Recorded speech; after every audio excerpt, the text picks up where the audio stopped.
W5FC.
Ham Fixin's Net, first and third Monday, 7 p.m., W5SC.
Does anyone need to use the repeater before I start Skynet in about 1 minute? This is N5BB, net control.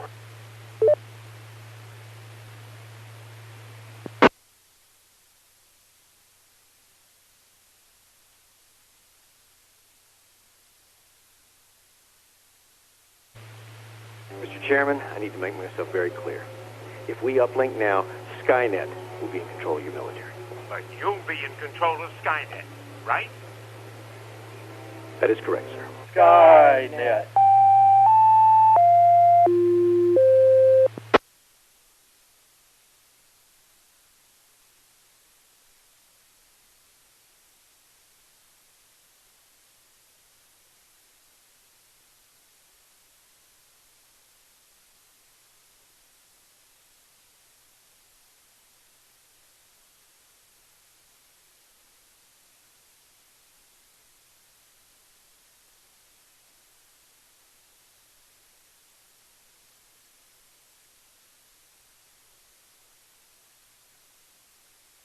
Does anyone need to use the repeater before we begin the 9 p.m. Skynet? This is N5BB, Net Control Station.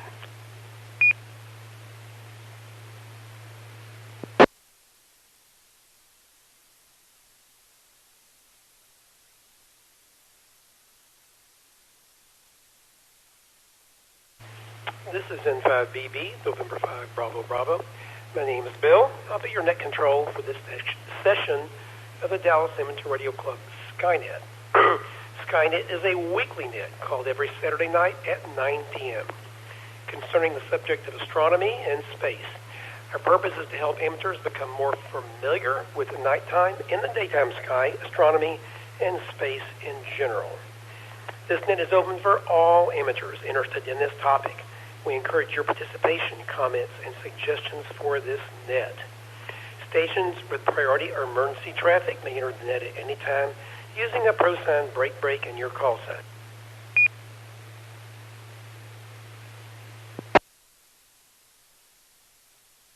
This is a directed net. Please do not transmit without direction from your net control. That would be me. And stations are reminded to identify at the end of your transmissions. This weekly net operates on 146.88 megahertz with a PL tone of 110.9. Check-ins via Echolink are also possible using a W5FC-R Echolink node. Oh, hold on.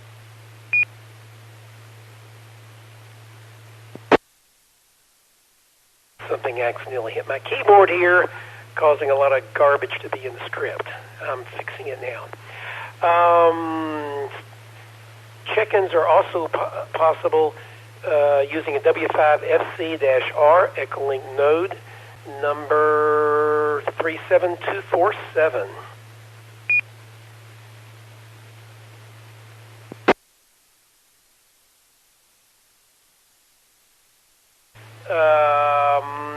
Tonight's topics, astronomy charts, pictures, and live audio-video links are available online. Go to www.w5fc.org right now for the complete list. Remember to tell others about this popular net. All amateur operators are welcome to check in. You do not need to be a member of any amateur radio club to participate. The net is 90 minutes long, structured in several parts, which I'll whiz through very rapidly. General announcements. Texas Astronomical Society of Dallas events. National Space Society events. Discussion topic of the evening was up, space exploration and space history. Constellation of the week, space launches of the week, recent astronomical discoveries, and visible satellite passages over the next couple of days.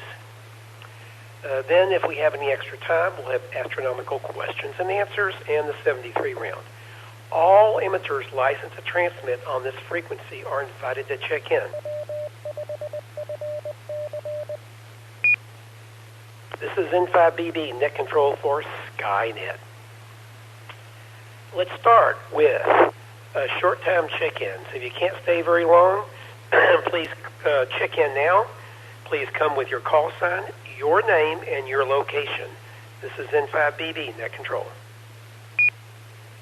November 5 Sierra, Quebec Alpha, Ron, Lakewood in Dallas. And my wife and I are looking forward to the moonrise tonight, and I'm short time N5SQA.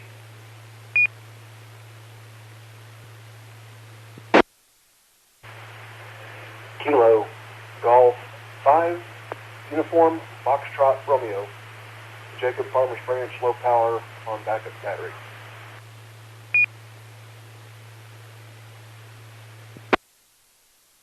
Kilo 5, Juliet, Delta Whiskey, John, and I am looking forward to that too. I could read by the moon last night in Coppell, K5 JDW.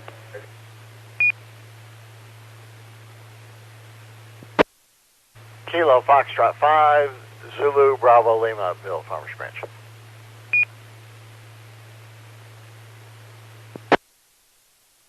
Kilo Golf 5, Oscar Charlie, Quebec, Dwayne, Wills Point.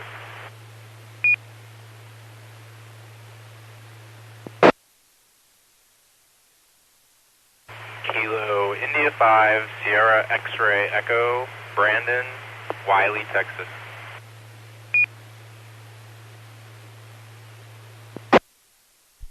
Kilo Echo 5, India Charlie X-Ray, Tom, Bluesville.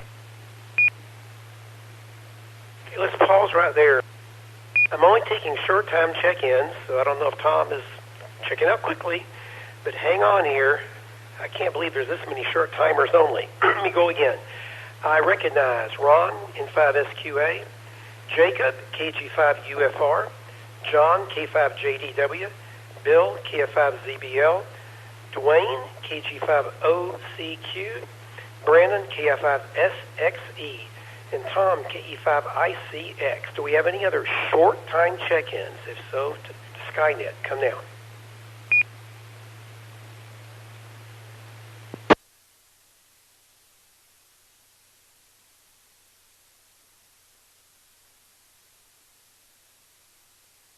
Okay, do any of those short-time stations have anything they need, any questions they want to ask, any news or comments they want to make before they leave?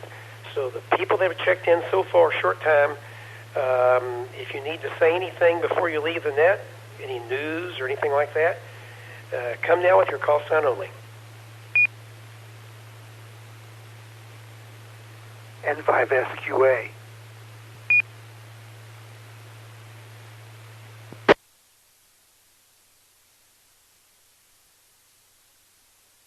And we have one station. Go ahead, Ron, N5SQA. Continue. I'm in and out. Thank you for running the net. That's my comment. And also, I'm curious if I don't believe Tom is going to be short time. But anyway, N5SQA, you guys have a great night. I'll be monitoring on and off. N5SQA. Okay, very good. Does anybody have any news or announcements that are critical before they leave for the short-time stations? If so, please come now.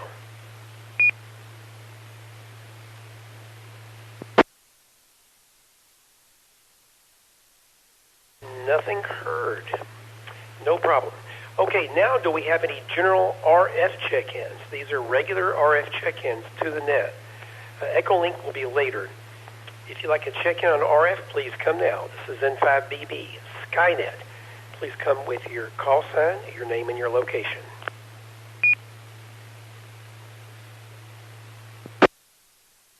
Kilo Foxtrot 5, Juliet Hotel Alpha, Chaz, back in Mesquite, Texas.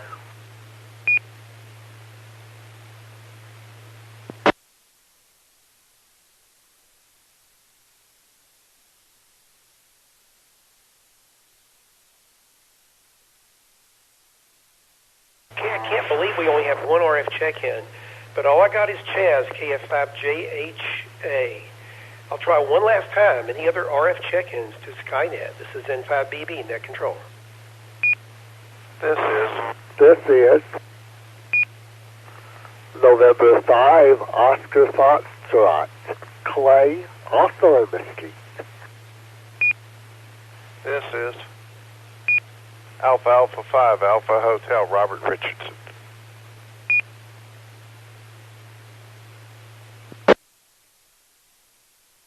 November Tango 5, Tango Mike. Tony, I've heard of Mesquite, but I'm in Dallas.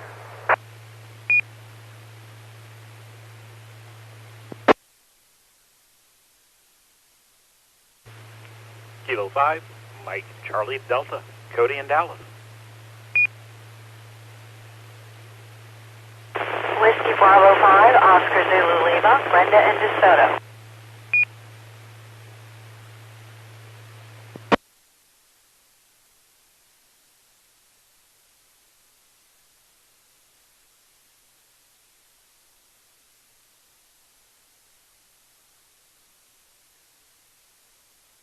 Well, maybe that's it.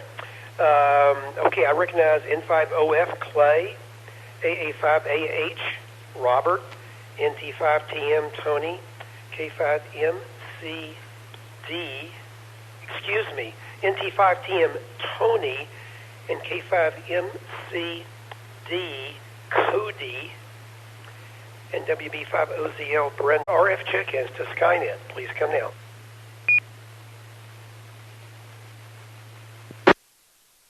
Kilo India 5, Kilo Whiskey Golf, cruise in Arlington.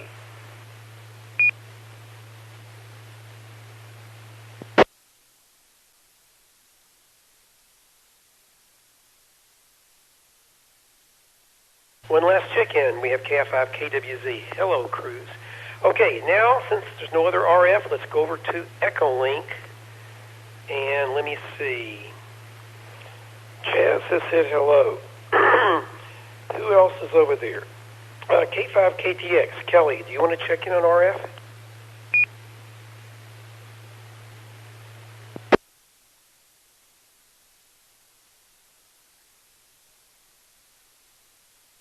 I mean voice. This is Kilo 5, Kilo Tango X-Ray Kelly in point.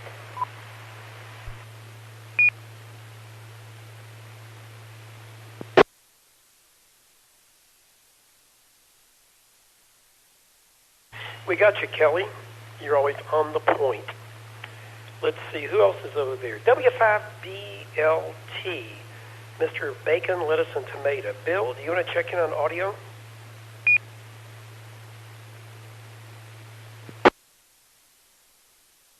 B5, Bacon, Lettuce, Tomato, W5BLT, Bill, in Garland.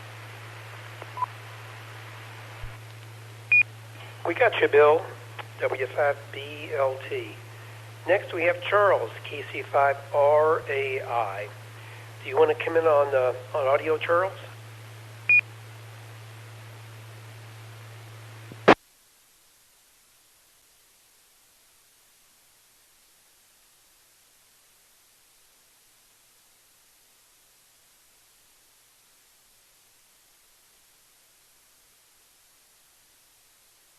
Nothing heard. My guess is Charles will check into TechNet. Next, we have KG5BZW. You want to check in, Jay?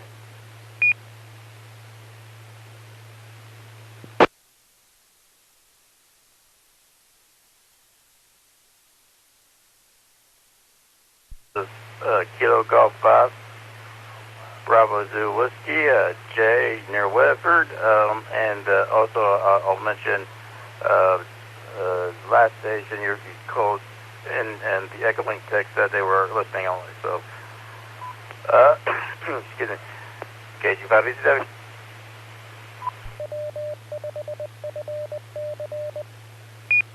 Okay, I'm sorry. I wasn't looking at that at that instant. About to see him now. Charles, KC5RAI. I've got you checked in, Charles. Okay, do we have any other check-ins on any mode for Skynet? This is N5BB. November 5, Whiskey Yankee.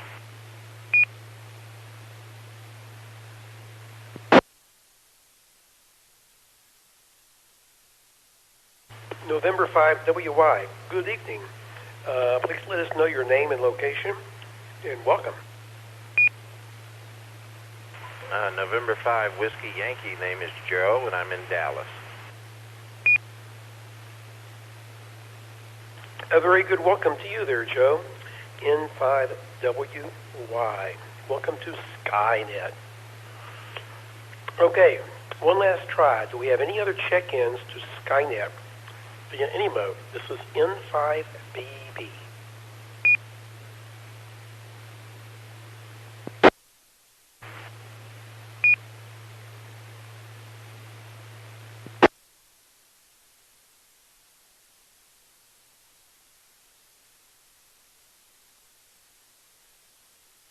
Well, it sounded like somebody tried there. If somebody tried to get in, try one more time. This is Skynet, N5BB, net control.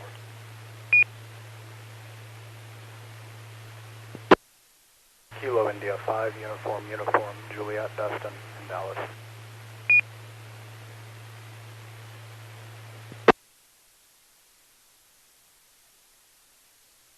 Hi, Dustin. I always forget the second letter of your call. Is it Kilo Charlie 5, UUJ?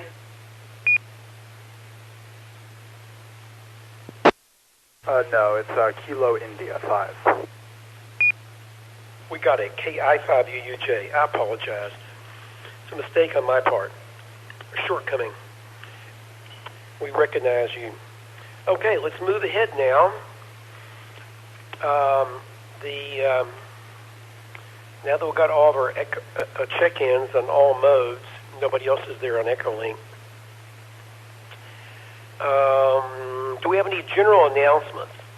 This could be things about amateur radio, things about astronomy, things about space, or things that are general interest to licensed hams. So any kind of general announcements for the net? If so, please come now. This is N5BB, Net Control.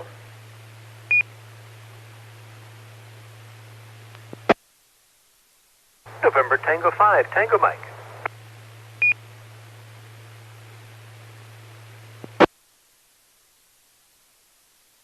Five KTX.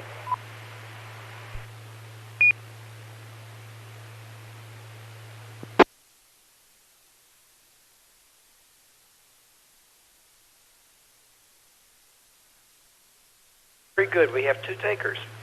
Tony, you're first, NT5TM. This is N5BB. Go ahead with your announcements or news.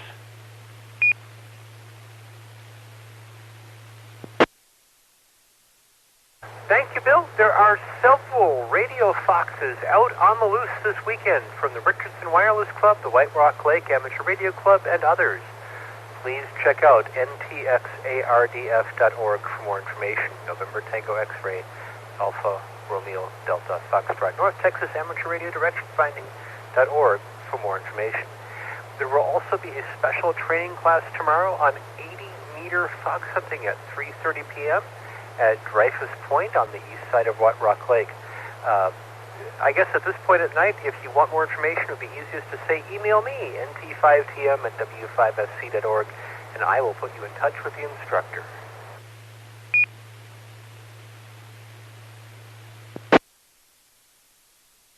Tonight's Afterglow movie is Jetstream from 2013. Not many movies feature a crusading TV weatherman and quite so much cheap CGI, so here's your chance to see a spectacle like this for the first time.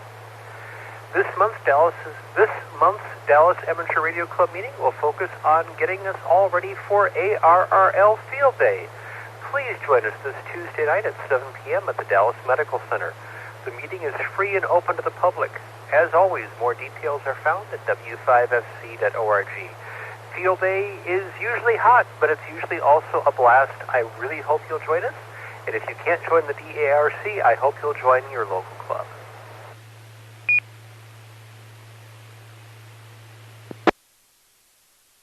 And finally, please don't forget that this Sunday is the first Sunday of the month. So join us tomorrow for a meeting on the air. That's at 7 p.m. and open to all hams who like to share what's going on in their ham world.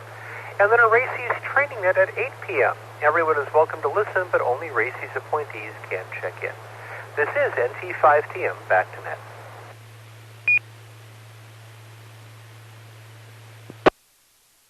Thank you, Tony. I just noticed your items were here in the script, but it was on the next page the way it scrolled, and I didn't notice it until you started talking. Does anybody have any comments or questions about any of Tony's news items? This is N5BB, Skynet.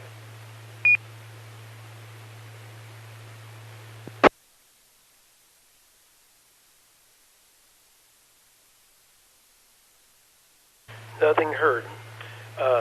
Kelly, K5KTX, please go ahead with your news.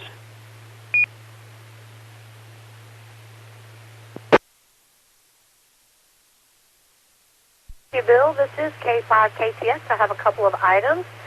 Coming up very soon, next month on July the 22nd, which is a Saturday, will be I believe it's the 15th annual Moon Day celebration at the Frontiers. The speaker for this year is astronaut Shane Kimbrough who most recently was the commander of the SpaceX Crew 2 Dragon, and also he's fifth on the list for the total time and space for all U.S. astronauts. And he's the fourth person to ever fly on 3 different spacecraft. So should be a fantastic day. As always, I'm sure the Dallas Amateur Radio Club, as well as the Texas Astronomical Society, will be supporting and having space there. So be sure to put that on your calendar.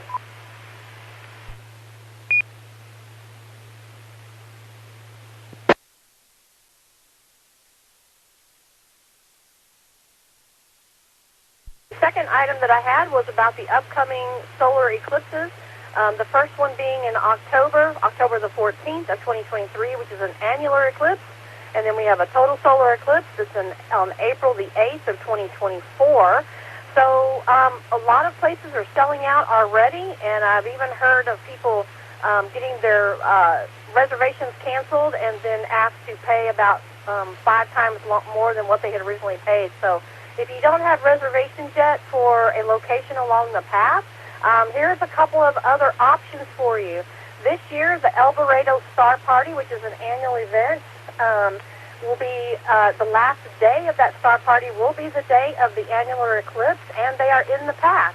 Now, they're not on the center line, and I did hear that they were potentially thinking, or maybe they are going to have a bus or something to get people actually to the center line, because for an annular eclipse, that's the best place to be.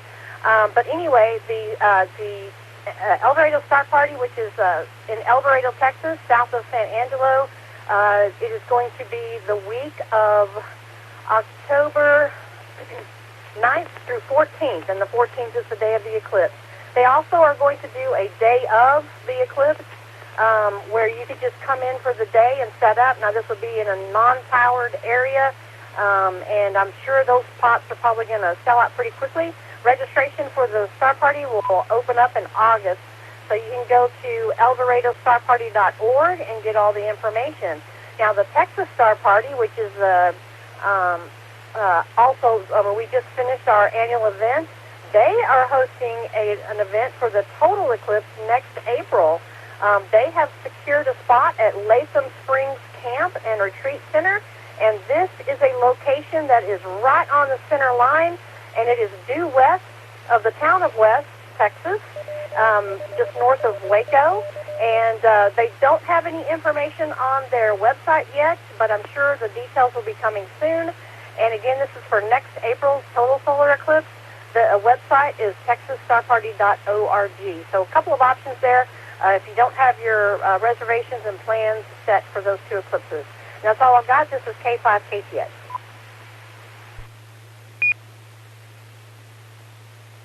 Very good. Thank you, Kelly. Does anybody have any questions or comments about Kelly's news items about solar eclipses? If so, please come now. This is N5BB, Skynet.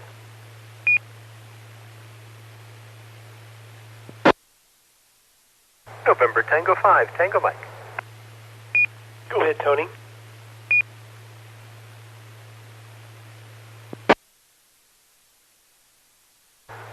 When Kelly said to save the day for Moon Day, I literally went and got the calendar off the fridge, but then I didn't hear the date again. I'd love to hear the date for Moon Day again. I think I know what it is, but I'd love confirmation. NT5TM. Okay. Well, I happen to know that Moon Day is on July the 22nd, July 22. But you want to make any more comments, Kelly?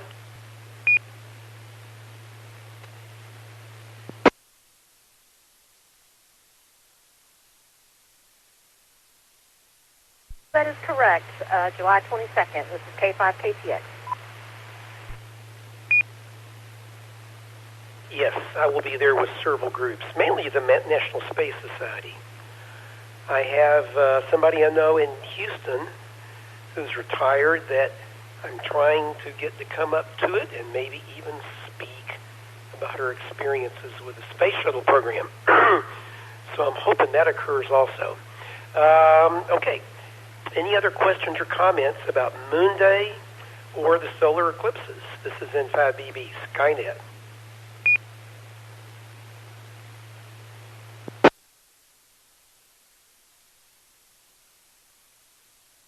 Just a quick comment.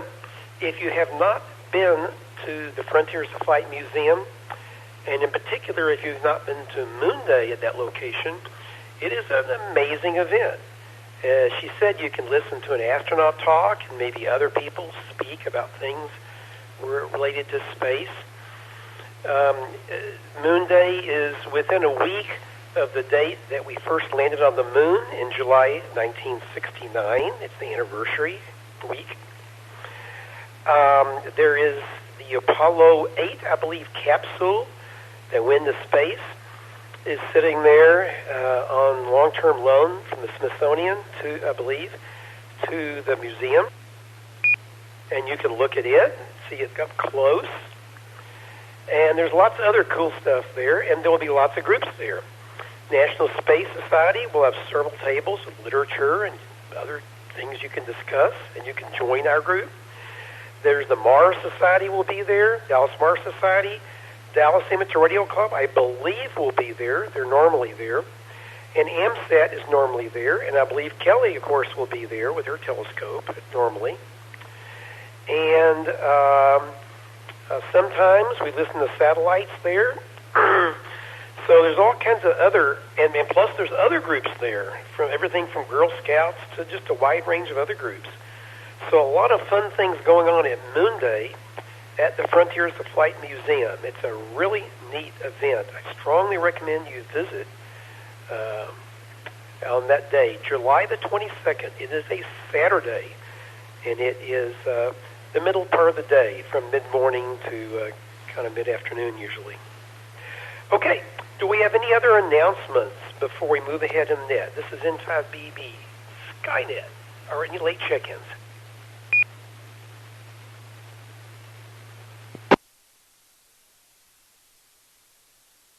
Good evening, this is Alpha Golf, Niner, Sierra Golf, late check-in.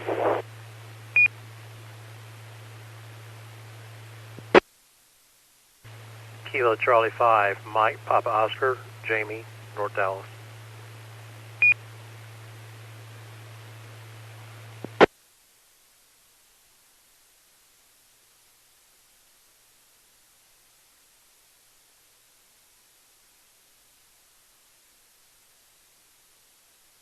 Okay, I recognize Antonio, AG9SG, and Jamie, KC5MPO. Over on Echolink, well, somebody came and left. They're gone now, so I won't ask them to check in. Do we have any other check-ins or comments before we continue with the net? This is N5BB, Skynet. Kilo 25, Romeo Alpha India.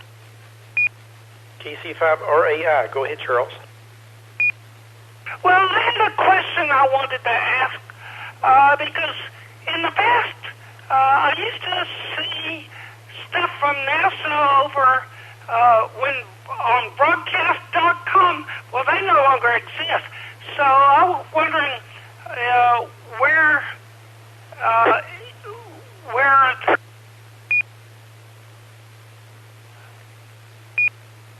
kind of throw out the repeater. This is not really the right time of the net to ask that, but I'll go on and answer it.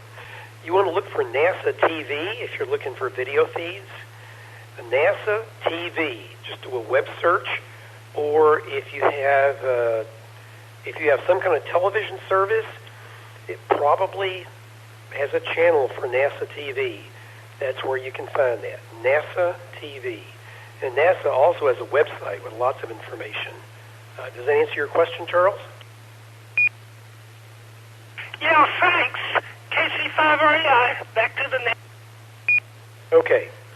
Now let's continue. This is N5BB, Skynet, Net Control. The Radio Amateur Satellite Organization, AMSAT, has 2 nets available to Dallas people. On Tuesday evenings at 8 p.m., you can listen to the net on this repeater, 146.88 megahertz, on Tuesday evenings at 8 p.m. However, it will not be occurring this next Tuesday because of the club meeting. On Wednesday evening, you will hear another net for AMSAT at 9 p.m. on the Arlington 147.140 megahertz repeater. Both repeaters have a PL tone of 110.9. The Arlington repeater has a positive offset. So, 2 nets Tuesday night, except for next week. Tuesday night at 8 p.m. on this repeater. Wednesday night at 9 p.m. on the Arlington 147.140 megahertz repeater. Anybody can check into those nets to learn more about amateur satellites. We have lots of other nets during the week on this repeater. On Mondays, we have things going on every Monday evening at 7 p.m. The first and third Mondays of the month are ham fixings net, all about food. The second Monday of the month, it's emergency communications. The fourth Monday of the month, it's the geek net, all kinds of geeky things. If there is a fifth Monday of the month, there isn't always. It's a surprise net. If we told you what it was, it wouldn't be a surprise. On Tuesday evening, I mentioned earlier the AMSAT net on this repeater, 8 p.m., most Tuesdays. On Friday evening, we have the CERT City Simulation net at 8 p.m. Friday on this repeater. This is about emergency stuff, emergency communication things, and what you do in an emergency. On Saturday evenings, we have TechNet starting at 7 p.m., and of course Skynet starting at 9 p.m., and this net ends at 10:30 p.m. Then at 10:30 p.m., roughly, we have the Afterglow net, where we are going to talk about some kind of movie. Tom, can you tell us about this movie? K5ICX and 5BB. Tell us about Afterglow tonight.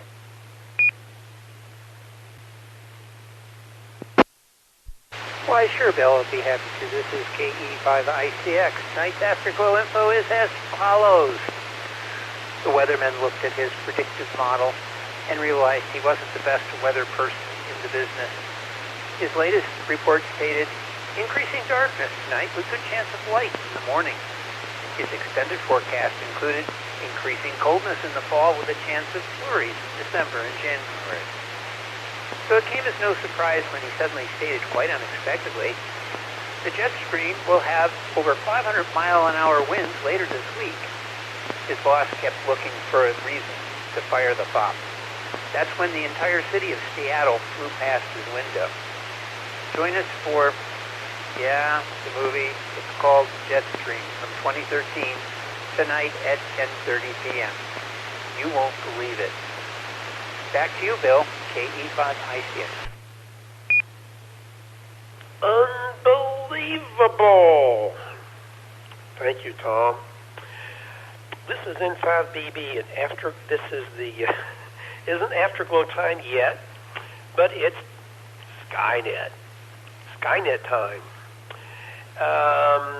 Every day on this repeater, we have a National Traffic System training net, starting at 6:30 p.m., usually going about half an hour. Every evening, 6:30 p.m. At 9:30 p.m., there's another National Traffic System net, but it's on the Irving 146.72 megahertz repeater. Anybody is welcome to check in on any of all of these nets, but please listen so you're checking in at the right time when it's appropriate. There's also, on Sunday evening, there is some Sundays, the first and third Sundays, there is a Racy's training net at 8 p.m. An hour before that at 7 p.m. on the first and third Sundays. There's usually the Dallas Amateur Radio Club meeting on the air. So we have a lot of activities here on this repeater. Do we have any other check-ins before we continue with the meat of the net? That's right, we're getting to the meat, or the significant vegetables if you're a vegetarian. This is N5BB. This is Skynet. Do we have any check-ins? KF5 GTC late check-in, Kilo Foxtrot 5, Golf Tango Charlie in Mesquite, Texas. KF5 GTC in Mesquite. Good evening to you. What was your name, please? My name is Chuck. Very good, Chuck. And you say you were in Garland, is that right? No, sir. Mesquite, Texas. Mesquite. You said that. You just did not recognize properly in my brain. I'm in Irving, so Garland and Mesquite are kind of over there to the other side of Dallas. My brain heard that, and it didn't register any classes closer. We got you, Chuck. Thank you very much for checking into Skynet. We're getting ready to talk about stuff next, real soon now. Before we do that, do we have any other check-ins? Kilo India 5, Juliet Charlie Mike, Thomas in Euless.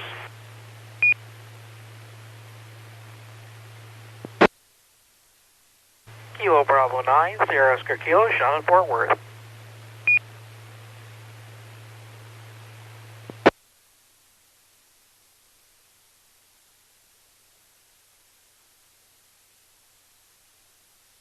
And I recognize KI5JCM, Thomas, and KB9SOK, Sean. Do we have any other check-ins to Skynet? This is N5BB.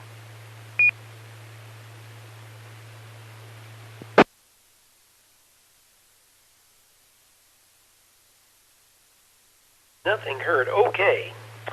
Finally, it's time for the Texas Astronomical Society of Dallas events. What can you see through a telescope, and where can you do it? Chaz, KF5JHA, take it away. This is N5BB, Skynet.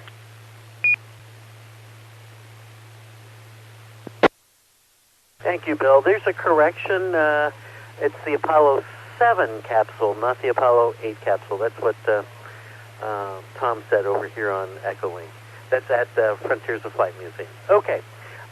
Slide master, that would be slide number 11 in my deck that I'm going to do right now. The next Texas Astronomical Society of Dallas Club meeting will be held on Friday, June the 23rd. The meeting will be held at 7:30 p.m. in person at the University of Texas at Dallas. That's on Campbell Road. It's also going to be held on Zoom. The featured speaker is going to be Marcos Esparza, and his topic is going to be about space telescope optics. Should be fascinating. Now, Saturday night public observing sessions have begun. Skynet was picked to be on Saturday night, so there could be an opportunity for live reports from the Texas Astronomical Society of Dallas public observing sessions. Now, on the first Saturday of the month, that would have been held at Fairview, but tonight was canceled because of clouds and the possibility of rain. So, unfortunately, there's none going on tonight.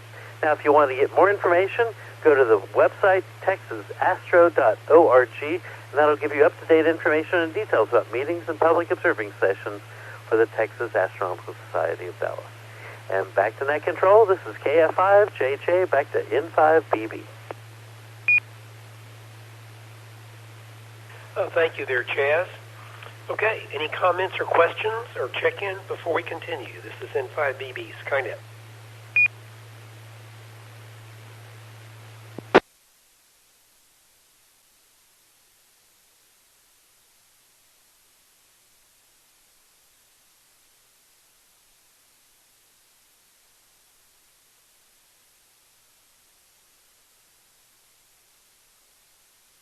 Nothing heard and nothing on Echolink except Cruz is also over there.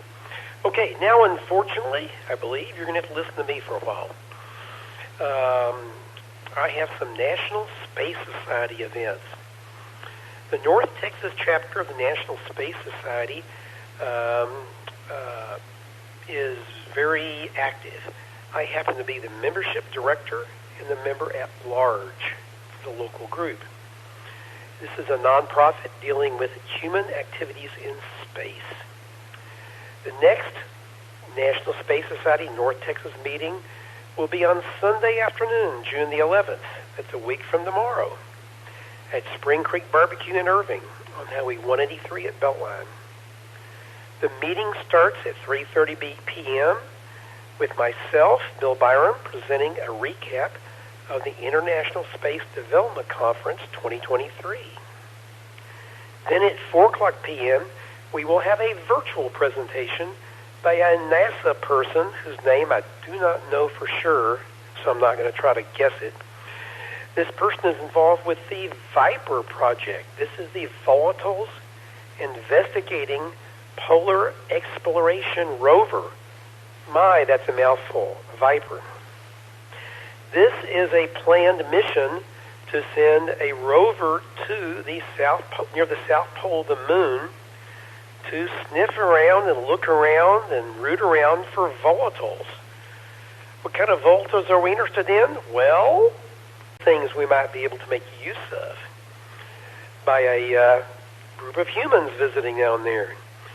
So this is a really exciting project, and we're going to hear about it on a National Space Society member meeting a week from tomorrow.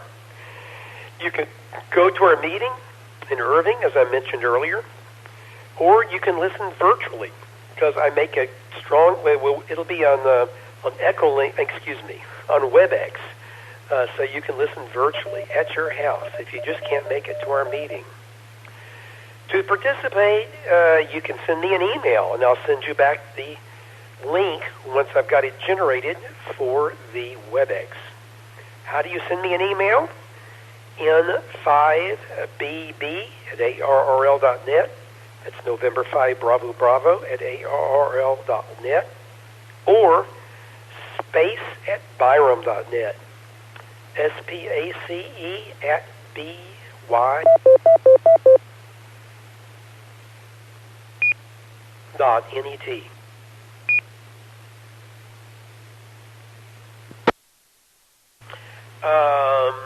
The National Space Society of North Texas chapter has an active Facebook page. Just search for National Space Society of North Texas and you'll find it. We also have other kind of social media things out there. Just look for us. And we also have a website. And the website is ntx.nss.org. That's the abbreviation for North Texas, ntx.nss.org.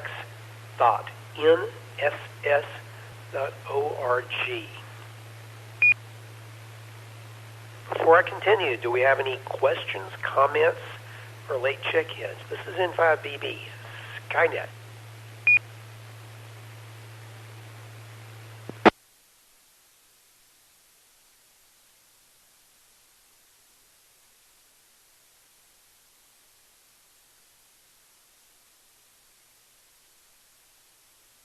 Okay. I'm just looking at what's going on the text. Looks like there's nothing critical I need to take care of now. Okay, next we have the discussion topic of the evening by your net control. And what I'm going to talk about is a thing I've been talking about for the last 6 months. The International Space Development Conference 2023 edition. This occurred a week ago. That's right, last week. So you missed it. I've been talking about it every week for months. So don't tell me I didn't tell you about it. This was in Frisco, Texas, right north of Dallas, at the Frisco Convention Center. And at least one other person I know that's on here, Jay, was there, and many other people that are not here right now checked in were there, including me. This was 4 days, May the 25th to 28th. So it was all day, Thursday, Friday, Saturday, and Sunday at the Frisco Convention Center. I'm going to tell you some highlights of what went on, and so you'll kind of see what's involved with the ISDC. This is N5BB, Skynet.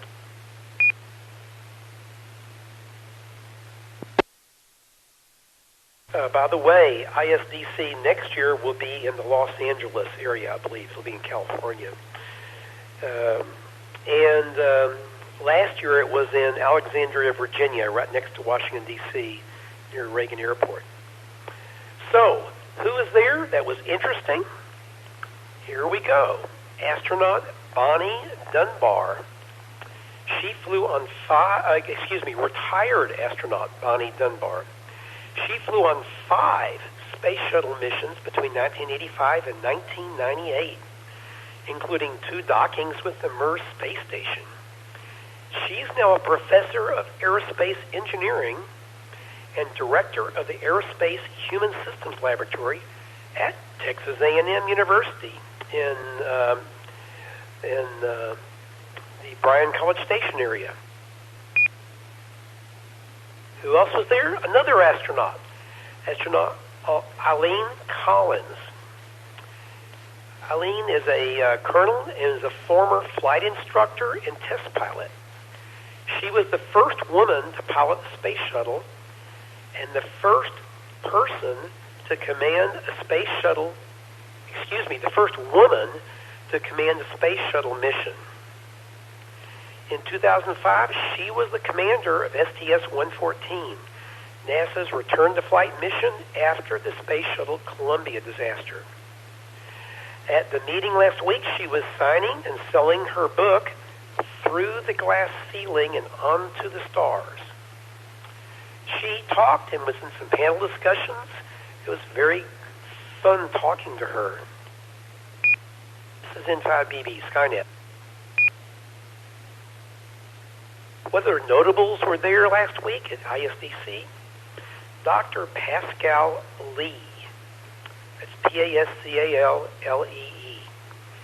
He's the co-founder and chairman of the Mars Institute. He's a planetary scientist at the SETI Institute and the principal investigator of the Houghton Mars Project at NASA Ames Research Center in Mountain View, California. I'll have more about the Houghton Mars Project in just a moment. Dr. Lee holds an ME in Geology and Geophysics from the University of Paris and a PhD in Astronomy and Space Sciences from Cornell University. When he was at Cornell, he was a teaching assistant, in fact, the last teaching assistant for Carl Sagan. So he knew Carl Sagan very well from Cornell University back when he was in school. So Dr. Lee's research focuses on Mars, asteroids, and impact craters. In particular, in connection with the history of water on planets and the possibility of extraterrestrial life. He is known internationally for his work on the Moon and Mars analogs in the Arctic, Antarctica, and other extreme environments on Earth. Excuse me while I get a drink.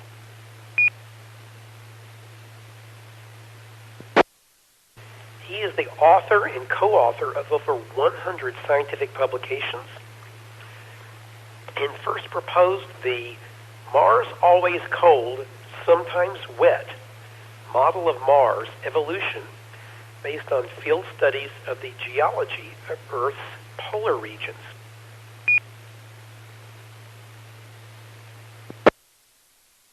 This is N5BB Skynet talking about International Space Development Conference, which was held a week ago in Frisco, Texas. Next, the Houghton Mars Project is an international interdisciplinary field research project being carried out near the Houghton Impact Crater on Canada's northern Devon Island. This is the largest desert in a polar region on Earth. That's right, it's a desert up north of mainland Canada, one of the islands up there. Human-centered computing studies are aimed at determining how human explorers might live and work on other planetary objects, in particular on Mars. Conducted jointly by SETI and the Mars Institute, the project's lost my place. The project's goal is to utilize the Mars-like features of Devon Island and the impact crater to develop and test new technologies and field operating procedures, and to study the human dynamics which result from extended contact in close quarters. Psychological problems. Do you want to get mad at your people around you? Can you get along with them for long periods? This knowledge will be used in planning missions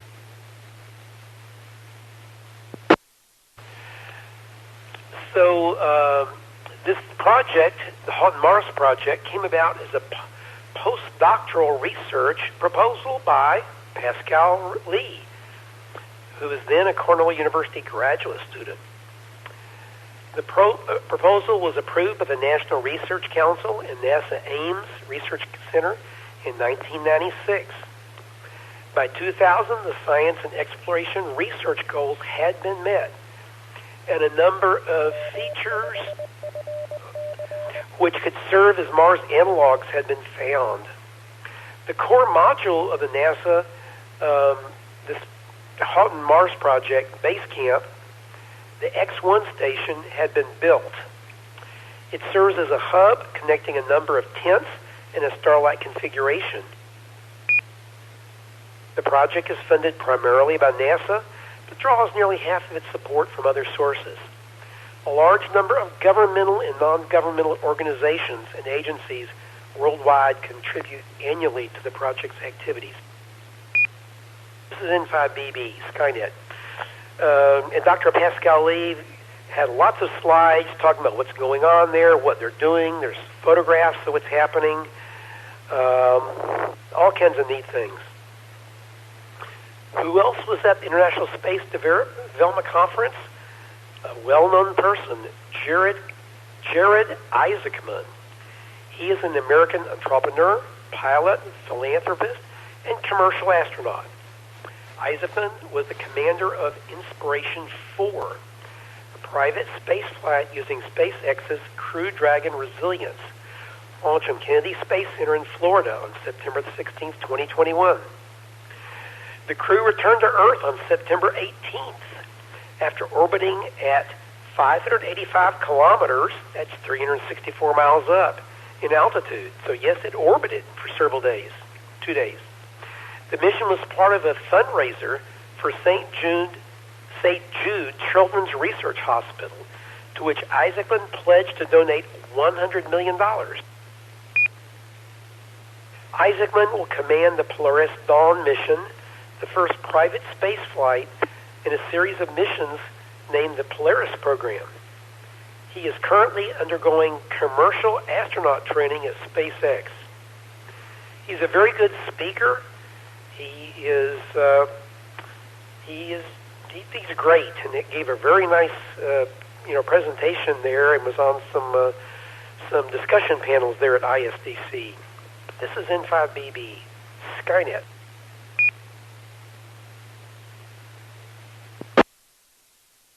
Who else was at ISDC? Melody Yashar. That's Yashar. She's a space architect, as in building buildings, that kind of architect, a technologist, and a researcher. She is the Vice President of Building Design and Performance at ICON, ICON, a construction technologies company in Austin, Texas, focused on large-scale additive manufacturing for Earth and in space. That's right, this is 3D printing of buildings.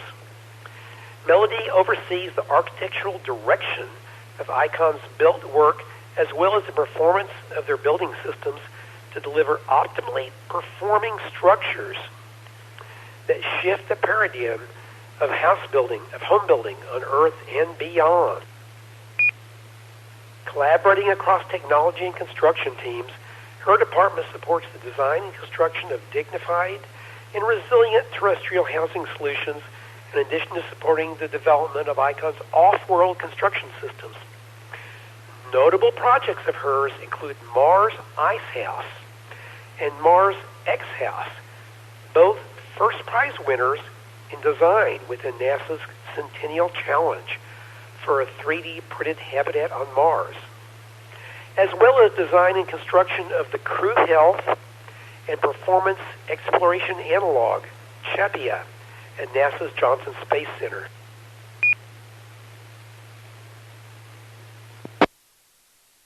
This is N5BB, Skynet, talking about International Space Development Conference last week in the DFW area. Who else was there? Dr. Eric Smith. He's the program scientist for the James Webb Space Telescope. He is also Associate Director for Research in the Space Mission Directorate's Astrophysics Division at NASA headquarters. He gave a great presentation at a dinner about the James Webb Space Telescope project. And he won an award. So magnificent science returns. Earn the James Webb Space Telescope team the National Space Society's Werner von Braun Memorial Award. The von Braun Award is granted every other year to recognize excellence in management and leadership of a space-related project in which the project is significant, successful, and is the result of a strong management team.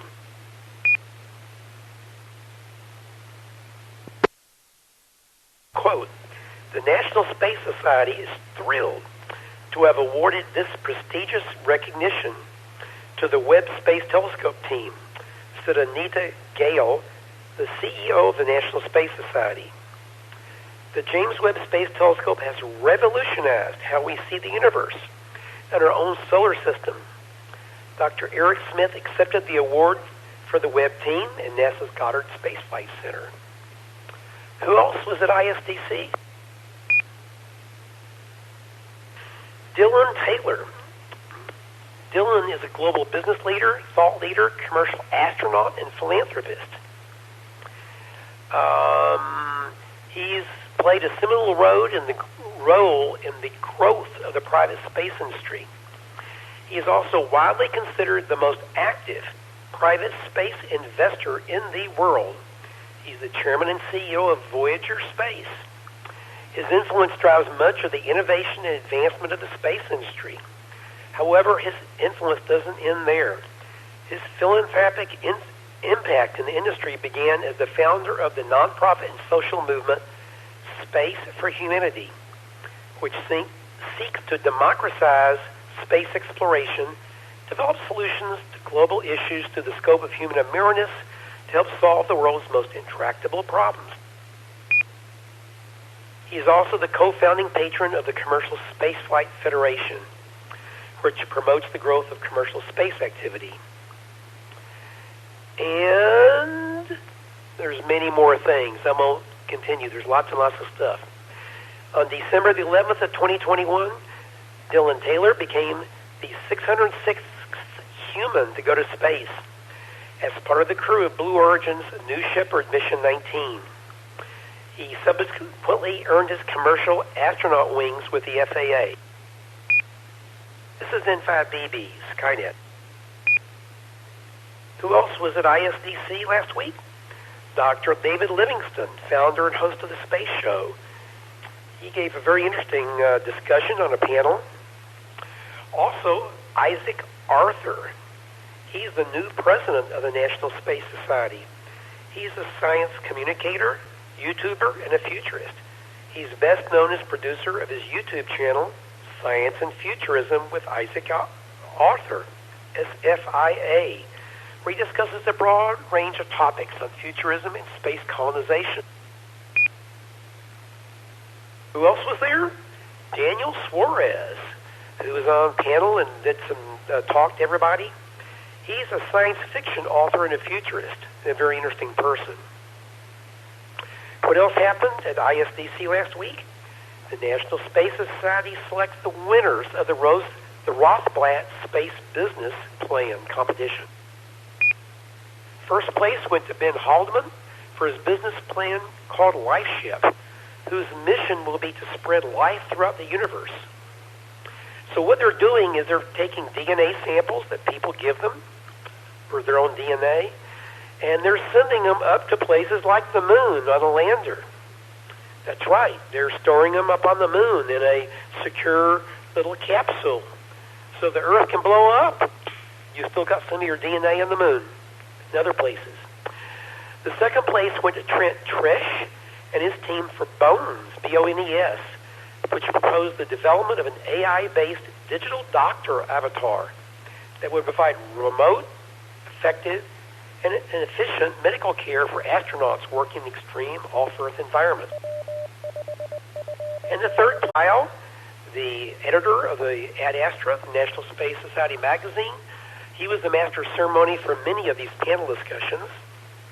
There were many sessions on the Artemis project, sending humans back to the moon. There were many sessions on issues related to visiting and living on Mars. Several local National Space Society North Texas chapter members assisted with the sessions. Ken Ruffin, the president of our group, gave a presentation about the future of NASA and commercial space flight. He also welcomed the visitors to North Texas. Tanessa Morgan Kraft was a master of ceremonies in introducing Janet Ivey. That's right, Janet's Planet. She was there, and Janet Ivey had a lot of discussion with her. Lady Cute was the master of ceremony for a panel on women forging the next frontier with astronaut Dr. Bunny Dunbar, Janet Ivey, and Melody Yashar. Nancy Golden from the local NSS group gave an interesting presentation about science fiction and space. She's an author and was selling her books at the convention. The National Space Society North Texas chapter won the NSS Chapter Excellence Award. Doug Plata, MD, was there with his Space Development Network and the Interbase example. This is some big blow-up. They're inflated with fans, very large bubbles that were some examples of space habitats with examples of how we could live on the moon and Mars with these simple bubbles. The trailer containing these things was stored by myself at a nearby place here for 4 weeks before the convention. And there were many other sessions about many other topics, including space law and the Moon Treaty, indigenous space, space solar power, being back to the Earth, living in space, including physical and mental health, life support in space, in situ research utilization, how will you get water and fuel when you're on the moon, proposals for a space elevator, and all kinds of student papers and prizes. There were a lot of students there from Romania, large number from Romania, and also from India, as well as some other countries. That's all I got. I just wanted to do this so everybody realized you really missed a lot not being at the International Space Development Conference. Since you missed the one this year in Frisco, you need to go to the one in Los Angeles a year from now. This is N5BB Skynet. Do we have any additional check-ins?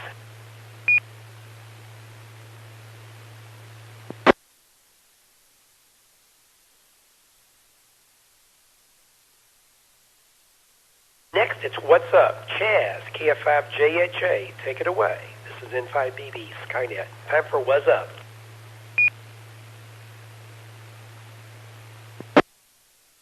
Thank you, Bill. Good evening, everyone. This is KF5JHA. Bill, thanks for the overview. I'm sorry, I was 1,100 miles away in Ohio and missed the entire conference. I apologize. But I was there for a good reason, in Ohio for a good reason. We call this segment of Skynet What's Up because it's all about what's going on astronomically over the next couple of weeks.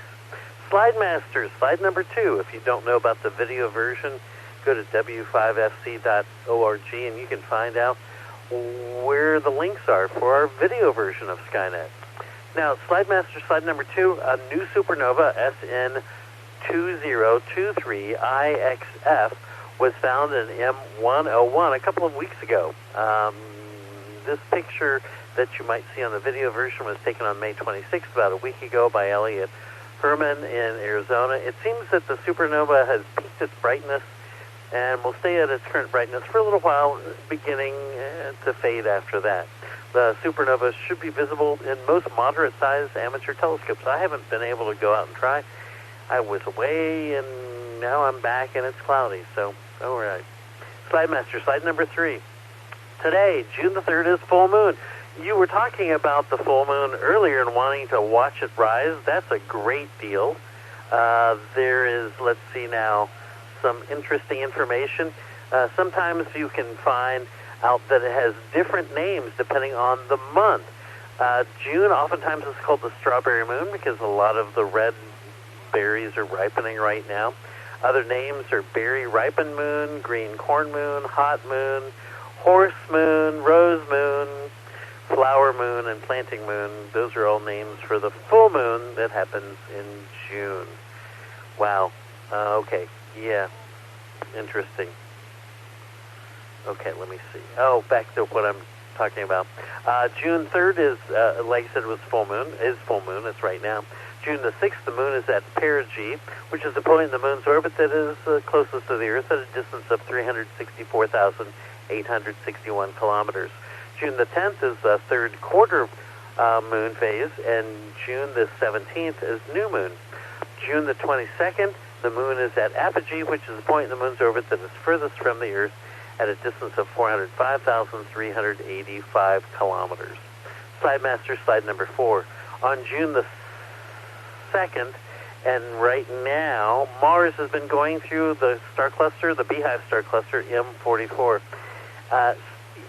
You might not be able to see it because of all the clouds tonight, and last night was kind of problematic with clouds, but if it does clear off in the evening, sometime in the next couple of evenings, go take a look at Mars with a pair of binoculars, and you might see the star cluster M44 and Mars and the star cluster are side by side right now. So actually Mars right now, last night and tonight, is inside, in amongst the stars of M44. Slide Master, slide number 5. On June the 4th, just tomorrow, Mercury and the planet Uranus are in conjunction in the east-northeastern morning sky. That's just in a few hours from now. You'll need at least a pair of binoculars or maybe even a telescope to find the planet Uranus. Slide Master, slide number 6. 2 mornings later, on June the 6th, Mercury and the asteroid Vesta will be in conjunction in the east-northeastern morning sky. Now, again, you will need probably a telescope to view the asteroid Vesta. Slide Master, slide number 7.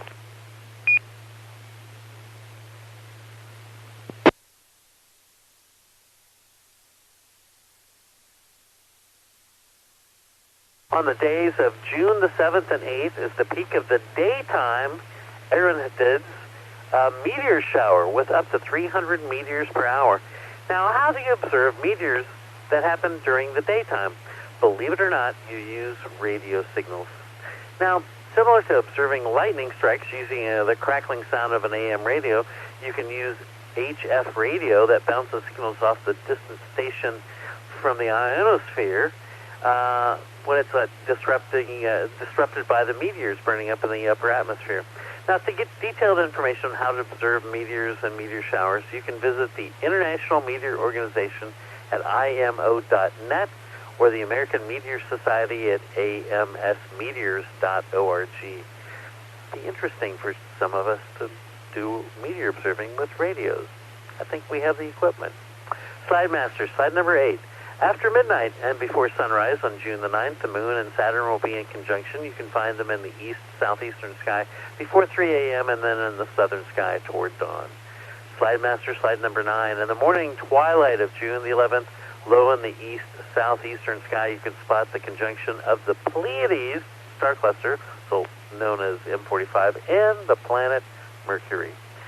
And slide number 10, you'll also see on June the 11th, at the same time in the early morning sky, the moon and the planet Neptune will be in conjunction in the early morning sky. You'll need a telescope to find the planet Neptune. You can't even see it probably with binoculars. So planet Neptune and the moon in conjunction.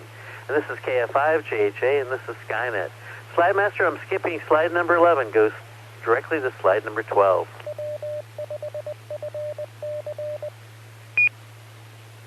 Do any of you out there in Radioland have any questions or need a fill on any information, or maybe you just have a general astronomy question? Come now with your call sign if you have a question or need a fill.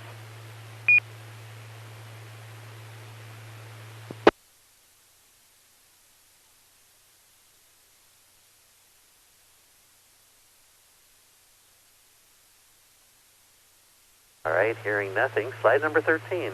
So as the moon will be waning this coming week, so do these words of this segment of Skynet. Stay safe, keep well, pray for our world. It's the only one where humans live right now. And until next week, well, I might be doing another segment on Skynet, but I think we might postpone it till next week. Keep looking up so you know what's up. And this is KF5, JHA, back to our net control. I'm looking at the time on the clock. We're going to skip the Constellation of the Week this week. We'll postpone it till next week, Bill. It's back to you. Okay, thank you, Chaz. Do we have any other check-ins or comments? N5BB, net control.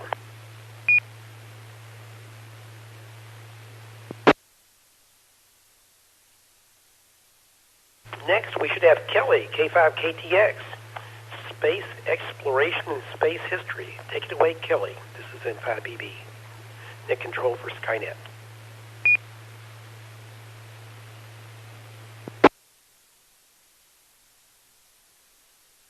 Good evening again, everyone. This is K5KTX. So for the first time, NASA scientists have strong evidence of a polar cyclone on Uranus. By examining radio waves emitted from the ice giant, they detected the phenomenon at the planet's north pole. The findings confirm a broad truth about all planets with substantial atmospheres in our solar system. Whether the planets are composed mainly of rock or gas, their atmospheres show signs of a swirling vortex at the poles. Scientists have long known that Uranus' south pole has a swirling feature. NASA's Voyager 2 imaging of methane cloud tops showed winds at the polar center spinning faster than over the rest of the pole. Voyager's infrared measurements observed no temperature changes, but the new findings, published in Geophysical Research Letters, do.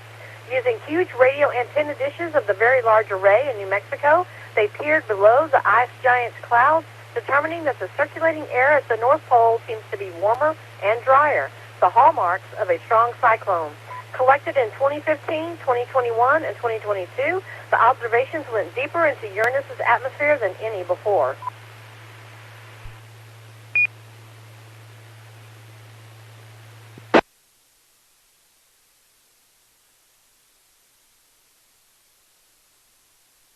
Uranus is showing off more these days thanks to the planet's position in orbit. For decades, the poles weren't pointed toward Earth. Since about 2015, scientists have had a better view and have been able to look deeper into the polar atmosphere. The cyclone on Uranus, compactly shaped with warm and dry air at its core, is much like those spotted by NASA's Cassini at Saturn. With the new findings, cyclones, which rotate in the same direction their planet rotates, or anticyclones, which rotate in the opposite direction, have now been identified at the poles on every planet in our solar system except for Mercury, which has no substantial atmosphere. But unlike hurricanes on Earth, cyclones on Uranus and Saturn aren't formed over water. Neither planet is known to have liquid water, and they don't drift. They're locked at the poles. Researchers will be watching closely to see how this newly discovered Uranus cyclone evolves in the coming years. The National Academy's 2023 Planetary Science and Astrobiology Decadal Survey prioritized exploring Uranus. In preparation for such a mission, planetary scientists are focused on bolstering their knowledge about the mysterious ice giant system.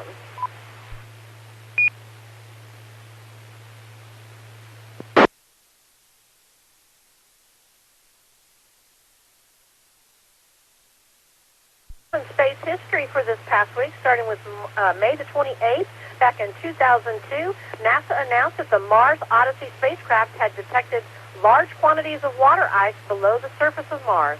Odyssey carried a gamma-ray spectrometer instrument suite that was able to detect water based on measuring the intensity of gamma rays and neutrons that are affected by the hydrogen in water. The instruments had the ability to observe this neutron intensity within a depth of 1 meter below the surface, indicating that water ice is present at least that far down.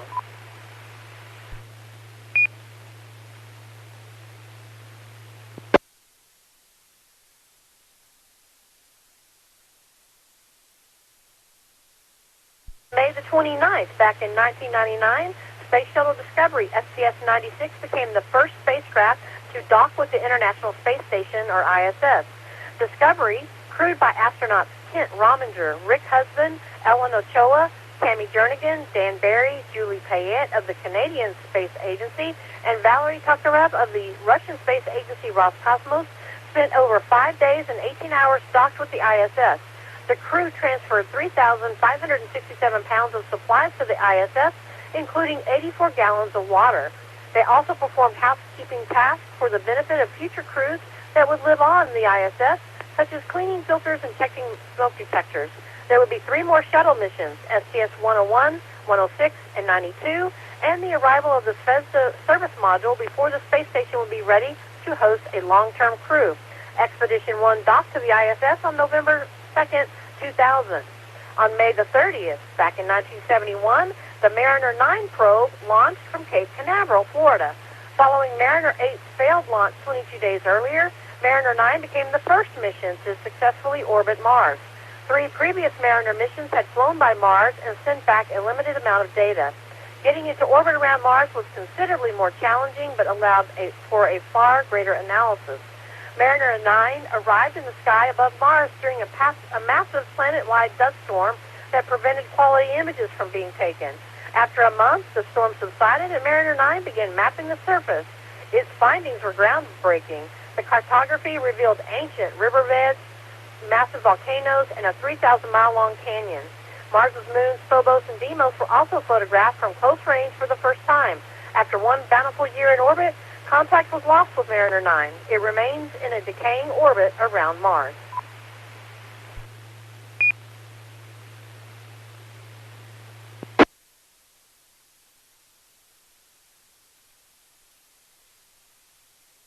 May 31st, back in 2015, the Cassini spacecraft made its final flyby of Saturn's non-spherical moon, Hyperion, which is the largest of Saturn's irregular potato-shaped moons. It's particularly unique because of its low density and sponge-like appearance. After leaving Hyperion, Cassini visited other moons before beginning its grand finale, a series of dramatic dives between Saturn and its rings. On June the 1st, 2011, Space Shuttle Endeavour landed for the final time at 2:30 a.m. Eastern Time at NASA's Kennedy Space Center. On board was the crew of mission STS-134, returning after completing a 14-day mission to deliver the Alpha Magnetic Spectrometer, AMS, as well as spare parts to the International Space Station. Over the course of 25 missions, Endeavour spent a total of 299 days in space, orbited the Earth 4,671 times, and traveled over 122.8 million miles. Although Endeavour is retired, it continues to inspire. Today, you can visit the orbiter up close at the California Science Center in Los Angeles.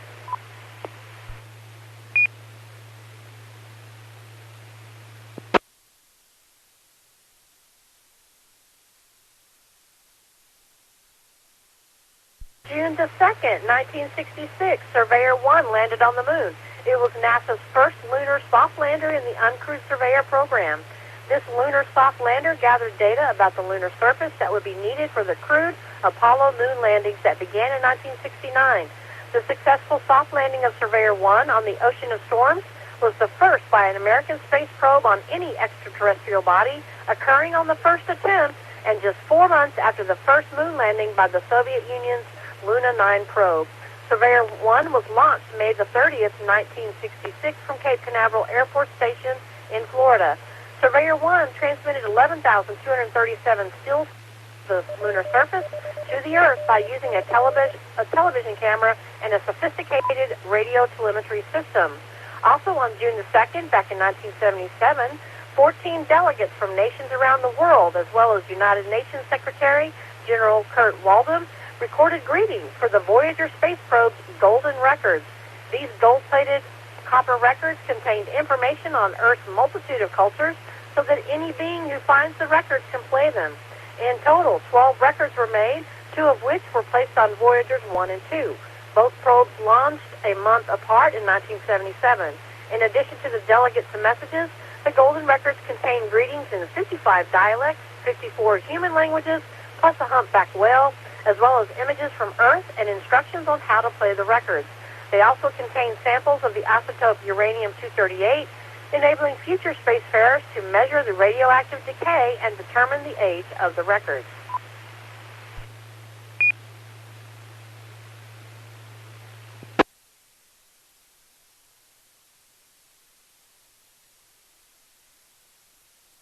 June 3rd, back in 1965, Gemini 4 astronauts Jim McDivitt and Ed White were launched into space. Later that same day, White became the first American to perform a spacewalk. For 23 minutes, White floated and maneuvered himself around while attached to the spacecraft by a 25-foot umbilical tether line. 4 days of Gemini 4 would not only come close to the Russian record, but almost doubled NASA astronauts' previous time in space. Before June 1965, the longest American spaceflight was Gordon Cooper's 34 hours in space during May of 1963 aboard Mercury 9. Also on June the 3rd, 2014, the Curiosity rover witnessed Mercury passing in front of the Sun. This was the first time the Mercury transit was photographed from another planet.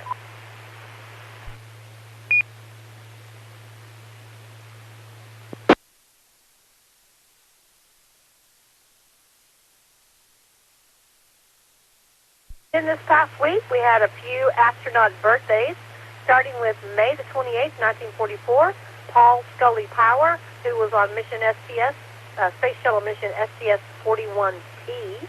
May the 30th, 1958, Michael Lopez Alegría, Space Shuttle missions STS-73, 92, 113, and part of Expedition 14. And then April of last year, he was on the SpaceX Axiom mission AX-1, and he's also has the most EVAs of all American astronauts. On June the 2nd, 1930, Pete Conrad, who was on Gemini 5, Gemini 11, Apollo 12, and Skylab 2. And finally, June the 2nd, 1956, Mark Polanski, who was a part of Space Shuttle missions STS-98, 116, and 127. And that's all I've got this evening. This is K5KTX. Thank you very much, Kelly. Now, I'm going to skip ahead. This is N5BB, Skynet Net Control. I'm going to skip ahead to Brenda, WB5OZL. Brenda, can you tell us about the mysterious dashes in the Milky Way center? I want to hear about this. WB5OZL, N5BB, recent astronomical discoveries. Sure, this is WB5OZL. Is my signal strong? It's marginal, Brenda. Can you do anything to increase your power? I'm already at high power. The problem is that I took my antenna off the roof as I'm moving and it's somewhat lower. But if give it a try. You're noisy, but I can understand you. It's just pretty noisy. Go ahead. All right. Mysterious dashes revealed in Milky Way's center. Hundreds of horizontal filaments point toward our central supermassive black hole. An international team of astrophysicists has discovered something wholly new hidden in the center of the Milky Way galaxy. In the early 1980s, Northwestern University's Farhad Yousafzadeh discovered gigantic one-dimensional filaments dangling vertically near Sagittarius A star, our galaxy's central supermassive black hole. Now, Yousafzadeh and his collaborators have discovered a new population of filaments. These threads are much shorter and lie horizontally or radially, spreading out like spokes on a wheel from the black hole. Although the two populations of filaments share several similarities, Yousafzadeh assumes they have different origins. While the vertical elements sweep through the galaxy, towering up to 150 light years high, the horizontal filaments look more like the dots and dashes of Morse code, punctuating only one side of Sagittarius A star. It was a surprise to suddenly find a new population of structures that seem to be pointing in the direction of the black hole, Yousafzadeh said. I was actually stunned when I saw these. We had to do a lot of work to establish that we weren't fooling ourselves, and we found that these filaments were not random but appear to be tied to the outflow of our black hole. By studying them, we can learn more about the black hole's spin and accretion disk orientation. It is satisfying when one finds order in the middle of a chaotic field of the nucleus in our galaxy. An expert in radio astronomy, Yousafzadeh is a professor of physics and astronomy at Northwestern's Weinberg College of Arts and Sciences and a member of Sierra. The new discovery may come as a surprise, but Yousafzadeh is no stranger to uncovering mysteries at the center of our galaxy, located 25,000 light years from Earth.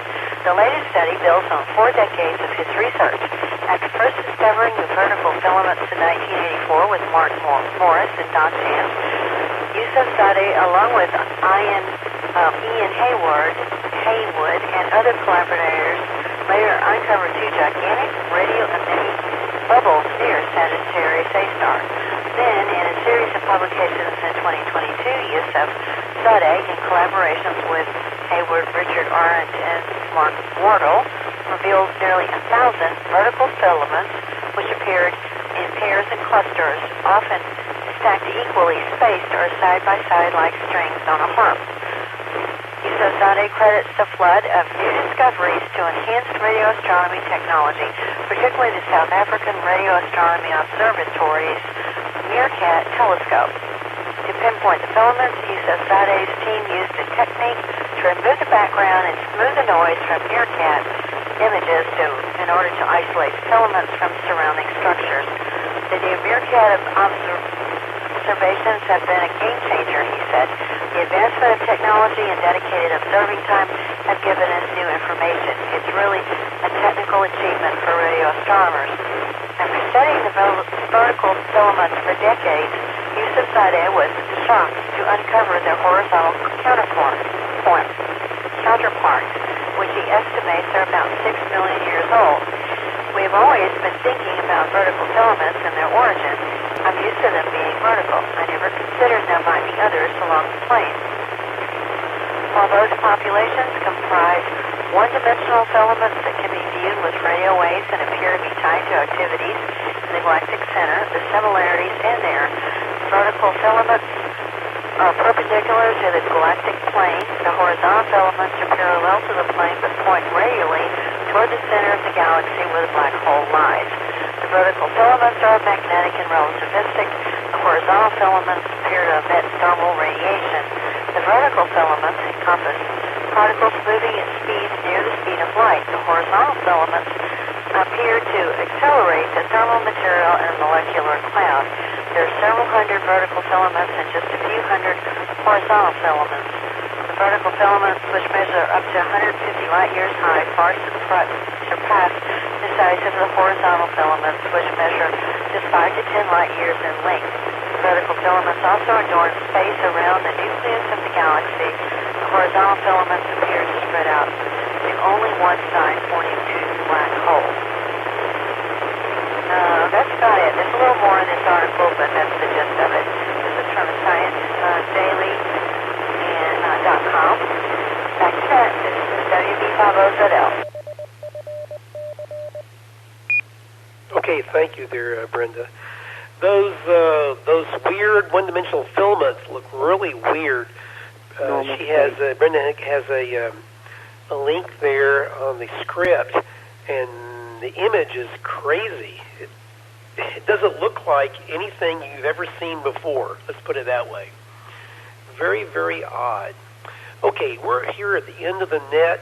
The only thing I'll comment on, there is a Falcon 9 cargo resupply mission to the International Space Center.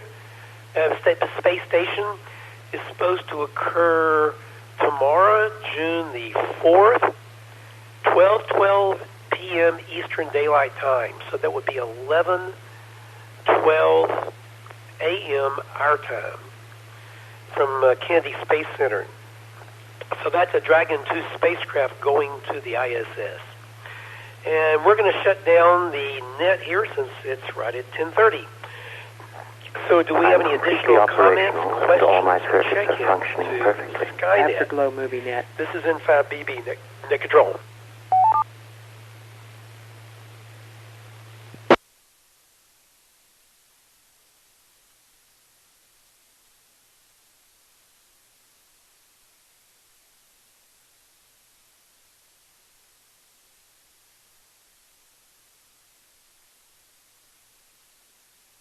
Wow, nothing heard. We usually have some last-minute people. Let me count up how many people were here. I'll be right back. This is N5 BB.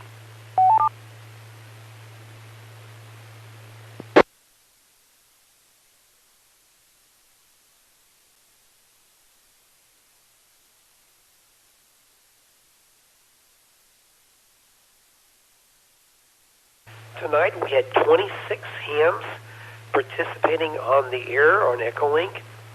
Thanks to all of you who checked in this evening. We hope you'll join us here next week, every Saturday night at 9 p.m. to discuss astronomy, space, and space exploration. On this net, the sky is never the limit. We're always looking for net control stations for this and all other Dallas Amateur Radio Club nets. If you'd like to try your hand, send an email to nets@w5fc.org. You can also follow topics and discussions on Facebook and Twitter. Go to w5fc.org and you'll find lots of links. Until next Saturday night, this is N5BB, Bill. I'll be closing a net at 10:31 p.m. local time. Returning the repeater to normal amateur use for a few minutes before we start the Afterglow net. 73s, everybody, enjoy the evening discovering the universe. Ad Astra, that's Latin for to the stars. This is N5BB. Go ahead, Tom.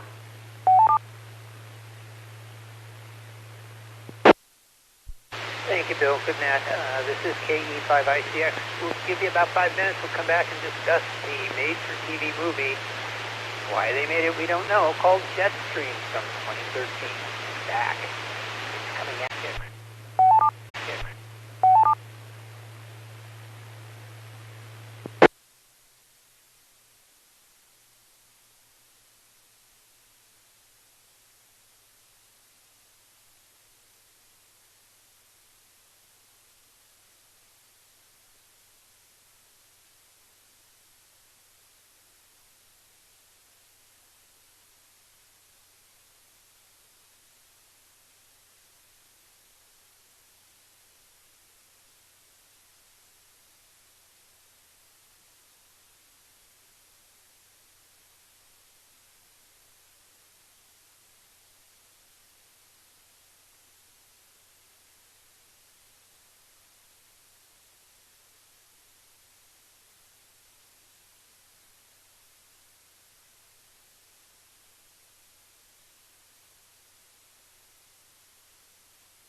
Okay, well, I hate to say it, but it is time for the Afterglow Movie Net, and tonight's movie is called Jetstream, a 2013 TV movie apparently commissioned by the Sci-Fi Channel. You may remember them.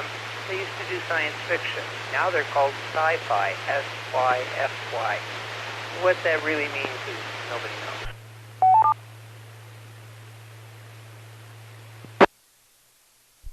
Now, even Wikipedia, which has done just about everything you can imagine and described it in detail, this movie did not get any wiki description. So what I found was instead some of the reviews.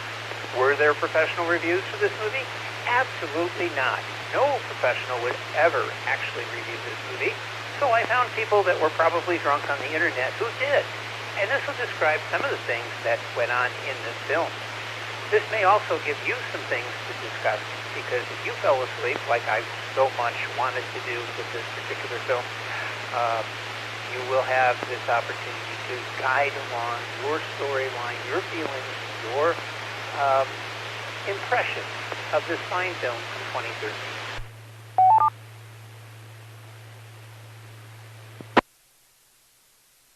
Some of the titles, though, only really has the scenery and to a lesser extent the music going for it. That was by The Little Songbird. Another one, Watchable When Drunk by Shrunk. Another one, a film that will blow away no one. That's from Theo. God Awful. That came from Lil S. Weindraka. Another one, Incompetence at 500 miles per hour. That was Vera Wade. And then, let's see, here's one from T.C. Watersford. God Awful, and the acting is as bad. And then here's one from Geisen Reviews, Weatherman Gone Wild.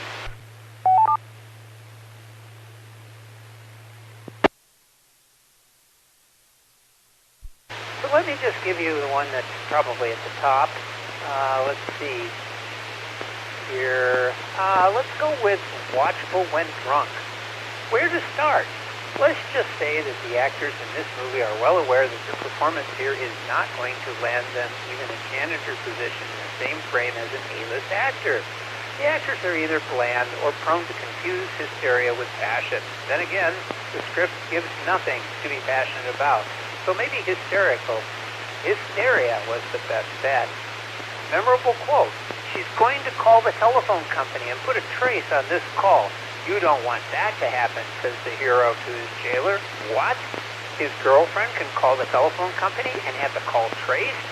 Sorry, I must have missed the part where it was mentioned that she was the FBI, the Secret Service, or had even the most tenuous connection to some person of authority who could actually have to pull that off.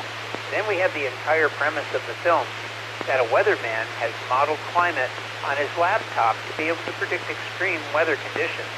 No offense to weathermen, I happen to know that their job actually requires a level of mathematics way beyond my own. But this guy is no weatherman. He's just a TV announcer. Today we have a genius TV announcer who happens to hold a PhD in thermodynamics and is content with smiling on camera while pointing to fluffy white on a blue screen. Call me and I will revise my opinion of this film. If you're stone drunk or high as a kite, this might be viewed as passable entertainment. Otherwise, stay clear.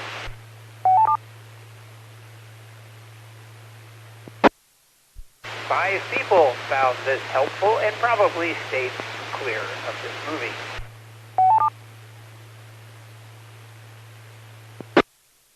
So what's the story about? Well, let me give you just a brief synopsis of what I can remember.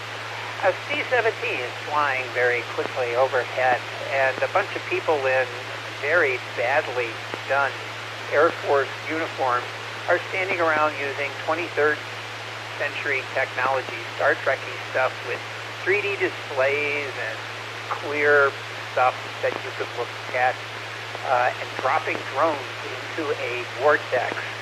At the time of the vortex, you can see these little drones being flown out into what's, I guess, the jet stream. From there, they say that the thing is getting faster and faster to a point where it's going really, really, really fast and takes down the C-17. Meanwhile, a weatherman is discussing with somebody, I don't know, Deep Throat or something from the Nixon era about his secret understanding of whatever the heck that is. From there, he and his girlfriend decide that they're going to go have dinner somewhere later on, but he's got to go to the studio first to do his weather forecast. But when he does, suddenly there's three guys in sloppy Air Force uniforms that want him to get in a private vehicle and go visit some weird site somewhere.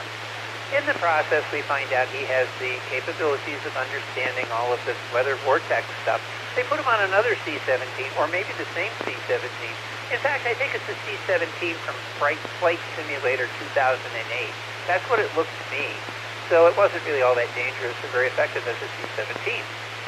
As they fly overhead, they find out that, gosh, they've got to stop this vortex. So they're going to find another vortex to fire at the original vortex to stop it. What we've discovered is that this is an Air Force secret weapon done by the sloppy, weed-stressed Air Force crew on the C-17.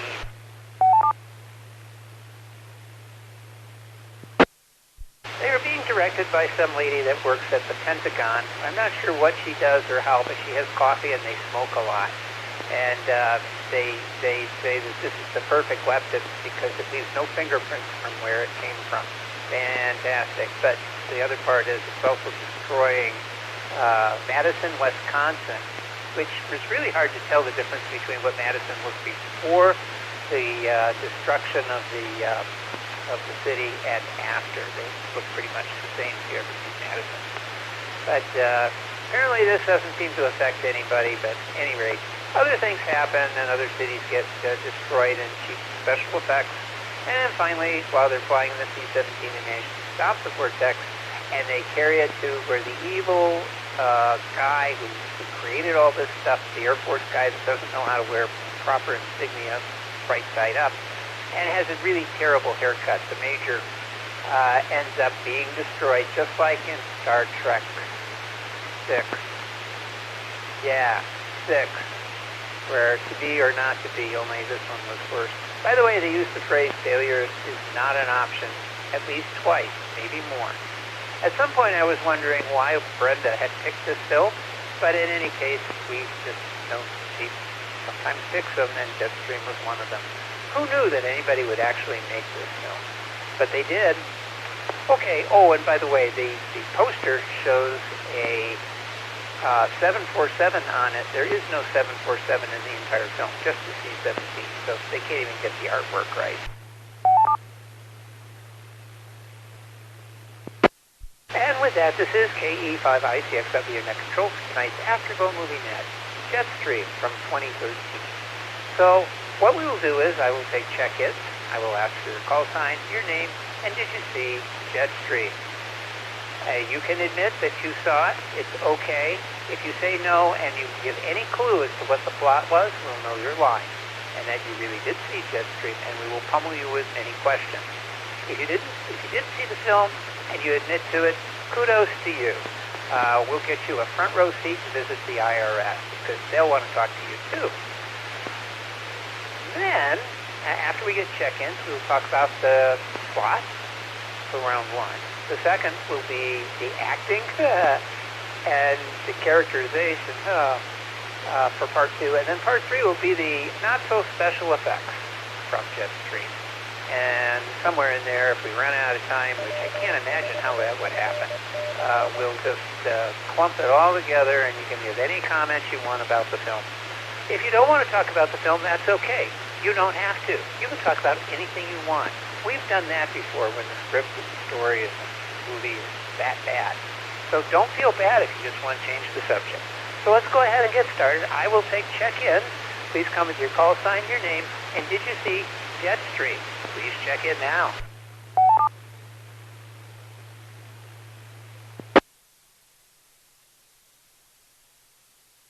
November Tango 5, Tango Mike. Tony in Dallas. I couldn't take it for very long, but Erin says she doesn't know what we're talking about. She thought it was a brilliant movie. Go figure that.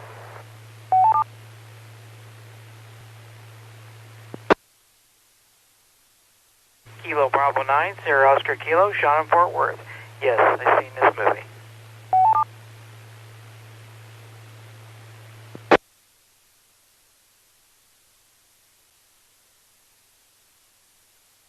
WB50ZL, Brendan DeSoto. Yes, I saw this movie.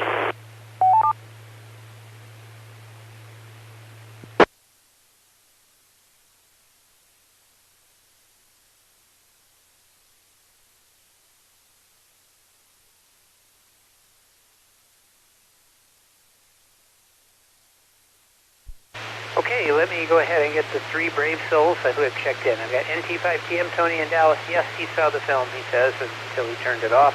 KB9SOK, that would be Sean in Fort Worth. Yes, he saw the film. Next up was WB50ZL, Brendan DeSoto. Yes, she saw the film. Additional check-ins, please come now.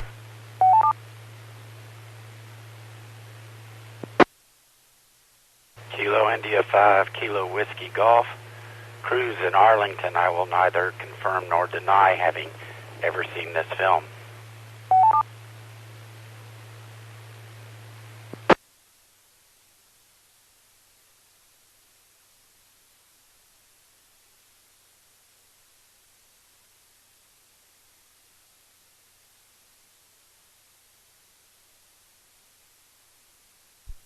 All right, see the film. Okay, or maybe this guy, I forget where he's at. He's somewhere out there. Anyone else? Let me look. Echo Link looks like everybody ran away. Anyone else before we get started, and then I will ask for additional check-ins later on. Anyone else want to say they saw this film? Please come out.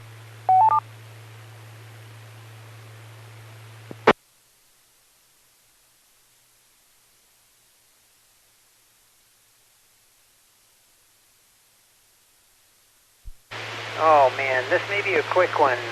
We'll start at the top. Tony, NT5TM. Tony, what did you think about Jetstream from 2013? And tell us what Aaron has to say about it too. I'm very curious. From KE5I6.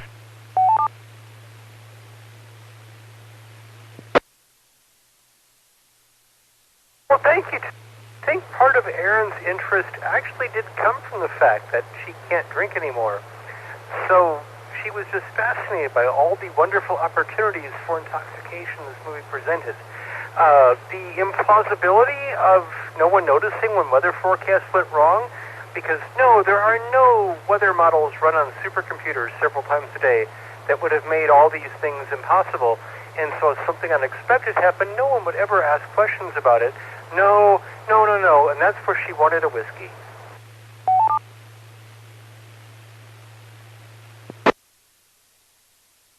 It wasn't long after that I got confused too. I mean, I like Skynet, and I appreciate all the work that goes into Skynet, but I started defensively taking an interest in Skynet.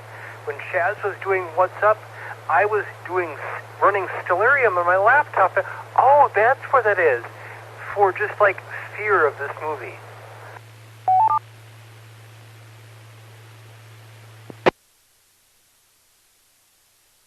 So I'll beat up on the characters later, but I found the plot a unique combination of implausible and boring, and it just made Aaron want to drink. NT5TM.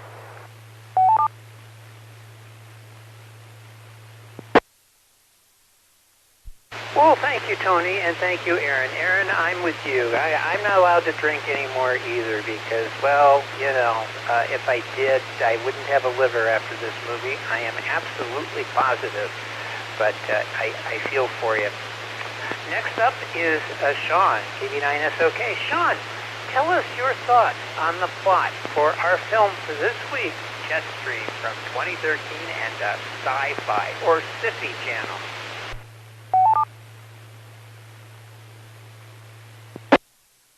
Yes, this is KB9SOK. Yes, the Sci-Fi Channel. Oh, man. Sci-Fi's done a lot of, quote, science fiction, what they call science fiction movies over the years, and this may be the worst I've seen. Oh, this was bad. I should have known that this was made by them, but even Sharknado was better than this. Yeah, the story is just completely, totally implausible. From the beginning, they play out this guy to be a brilliant scientist, and somehow he gets discredited because they claim he stole somebody else's work. But my guess is he could have got a job somewhere else if he'd had that much education, more than just working as a weatherman. And the fact that his supposedly beloved wife kept encouraging to be a weatherman when supposedly this guy was extremely smart was just ridiculous as well. Even from right at the beginning, it was pretty implausible with the over-the-top acting and what have you. Obviously, the craziest thing there is the fact that there's many crazy things in this movie, but the fact that they could pop out these little, I guess, drones. Clearly, whoever made this movie or wrote it was fans of the, Twister, because we had the little things floating in the air that could be tracked, and then, this guy could magically just feel it. He knew where it was going to happen, and he didn't need science to figure out what was going to happen next, and that was pretty much what was taken out of Twister, the guy that could predict the tornadoes, which by far was a way much better movie. It was kind of ridiculous from there, and then, then magically how they could control the jet stream by just firing some kind of weird laser impulse thing into it. And then when the movie just totally went off the rails was when he could magically punch the 3D model and he could control it and stop it by just randomly punching the model. It was so ridiculous. If I drank, it would have made the movie better, and I definitely would have been drunk. But unfortunately, I don't drink either, so I didn't have that benefit. This was just a really just kind of bad all around. I mean, it's definitely cheaply made. You already mentioned about the horrible, outfits and just nothing looked like it was for real. I don't even know what to say about this one beyond that. It's just really bad. But I'm trying to come up with something else, something positive to say, but there just isn't in this one. It's completely ridiculous. So anyway, back to net. This is KB9SOK.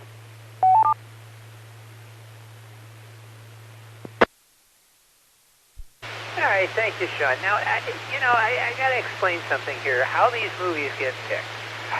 You, as the group out there, the ham radio people out there, have an opportunity to choose films. It's not always Brenda's fault. So if there's a chance and you want to, see something, we try and find it. And if the film's available, we don't want you to pay money. We don't want you to have to put out, rental fees or find it at a VHS store like Blockbuster and drive to, Utah or something where the only store remains. We don't do that. We want you to be able to get it online for free streaming. And usually they have ads or something, and there's a way that you can watch the film. Sometimes they're in public domain, and we can see them that way. In any case, the idea is that you're going to see a film. Now, we don't always know what that film is going to be or how good it's going to be because we don't review the films up front if we've never seen them before. We just simply look at the description and say, hey, that looks like a good one for Skynet. So we go ahead and watch it. It's not till after we've all watched the film, collectively or separately, that we find out that it's a turkey or a winner. Most of the time, turkey.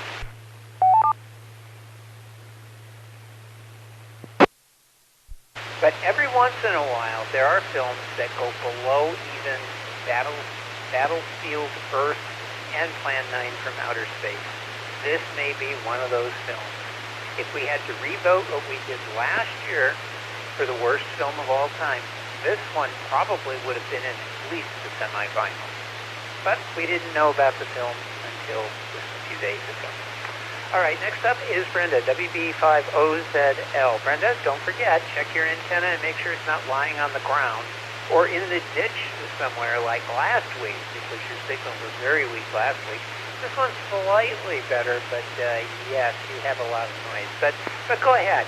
I can recognize angst through a lot of QRM. So please, go ahead. Tell us, what did you think about the Jetstream from 2013 from KE5 ICS?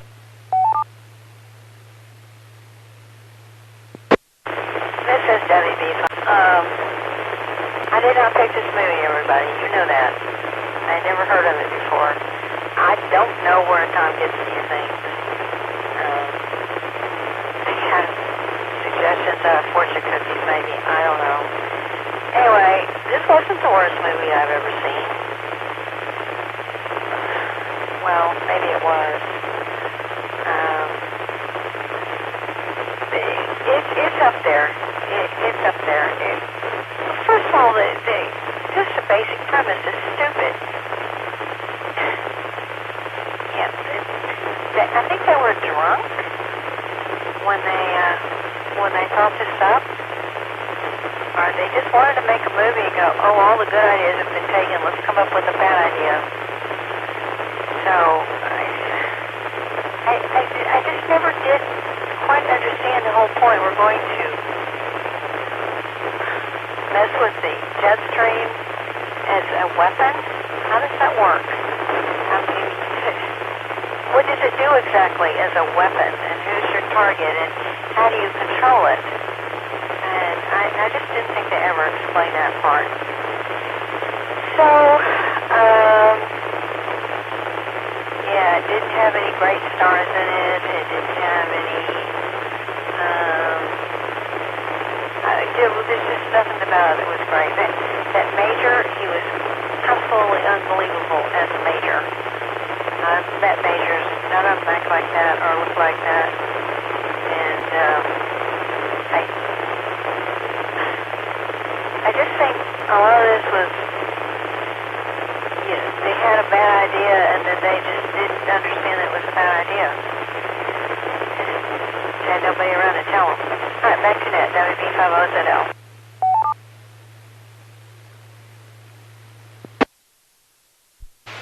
Thank you, Brenda. Yes, well, yes. What else can we say about that? More, of course. Next up, Cruz, KI5KWG. Cruz, you can neither confirm nor deny. I have a feeling you did see this film. If you didn't, just make something up. It's fine. Anything you make up will be better than what this script actually called for. Please go ahead from KE5ICX. KI5KWG. To begin with, I find this very suspicious. Brenda, I believe earlier today, said that her signal is so weak because she's moving, and so her main antenna is not up. And so she suggests this movie, and just coincidentally has decided to disappear and move to a completely different location while denying having recommended this movie. That's pretty suspicious. Sean, on the other hand, he nailed it, I think. I had the same thoughts he did when he mentioned Sharknado. I said, this is as bad as those. And that was early on. I didn't know it was going to get worse. I looked up after this film. It was written and directed by some guy named Lando, Jeffrey, I think it is, Lando. And his credits include Robo-Shark. Yep, this is his specialty movie, is disaster movies and low budget. And I noticed on his director's page on IMDb, it didn't even mention this film. Yeah. So Brenda's leaving town, and he's denying it too, and you get the picture. All right, as for the plot, I was just starting my notes. My very first note says, well, we've got an unkempt Air Force major smoking cigarettes Russian style. I used to work with some Russians, and I noticed how they smoke cigarettes. And that was a clue, but I didn't know it until much later, because I was digging through the internet trying to figure out what TV network aired this awful movie. And no one was owning up to it. And then I found on IMDb this was a Bulgarian movie. And that's why the Air Force major smoking cigarettes Bulgarian, not Russian style, Bulgarian style.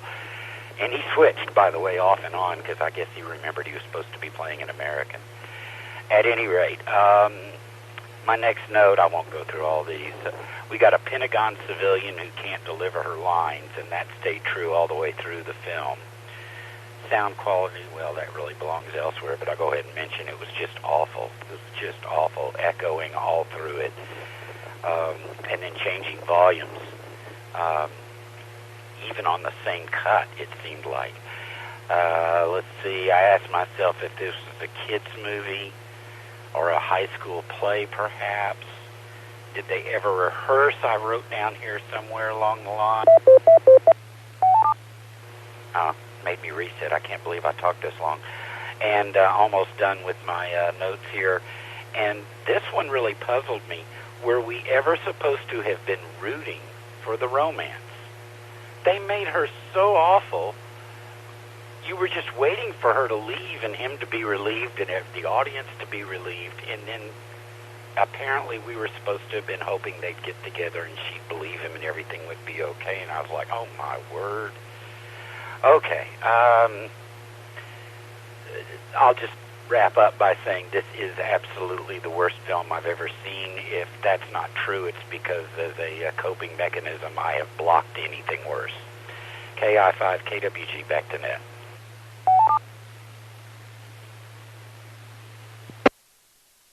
How very interesting. We may have reached a new low. Some people say it's not the worst, but almost, and now you say it's the worst film you've ever seen.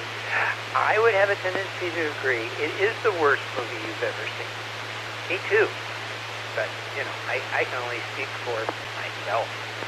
Let's see, before we move on, I will go ahead and ask if there are any additional check-ins. Tonight's movie is Jetstream from 2013.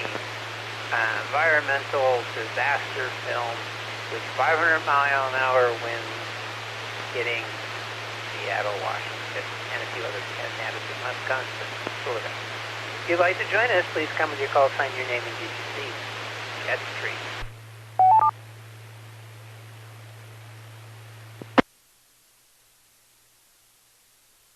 W5 bacon, lettuce, tomato, W5BL. Yes, I saw this wonderful movie.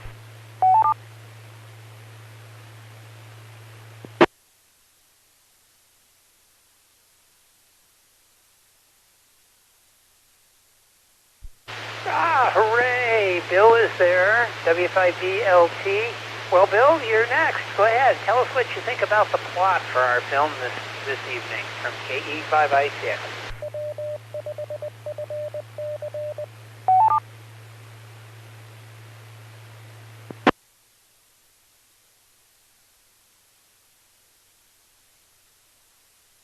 I thought the plot was very believable.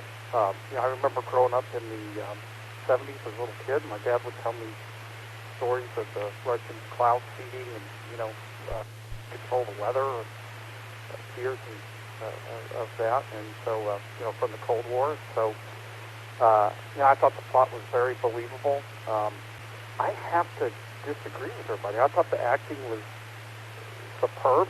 I'm not sure on the visual special effects, but the sounds of even right down to the girlfriend calling him, his phone ringing, that was very realistic. I enjoyed this movie thoroughly, about as much as I've enjoyed my bacterial infection that I have in my stomach and the fever that I had, and throwing up and all that I've had this week. This movie ranked right up with that, and I have to say that, while I was sick and in between up from this bacterial infection, just looking for some relief, this movie did not provide that. 5 BLT still.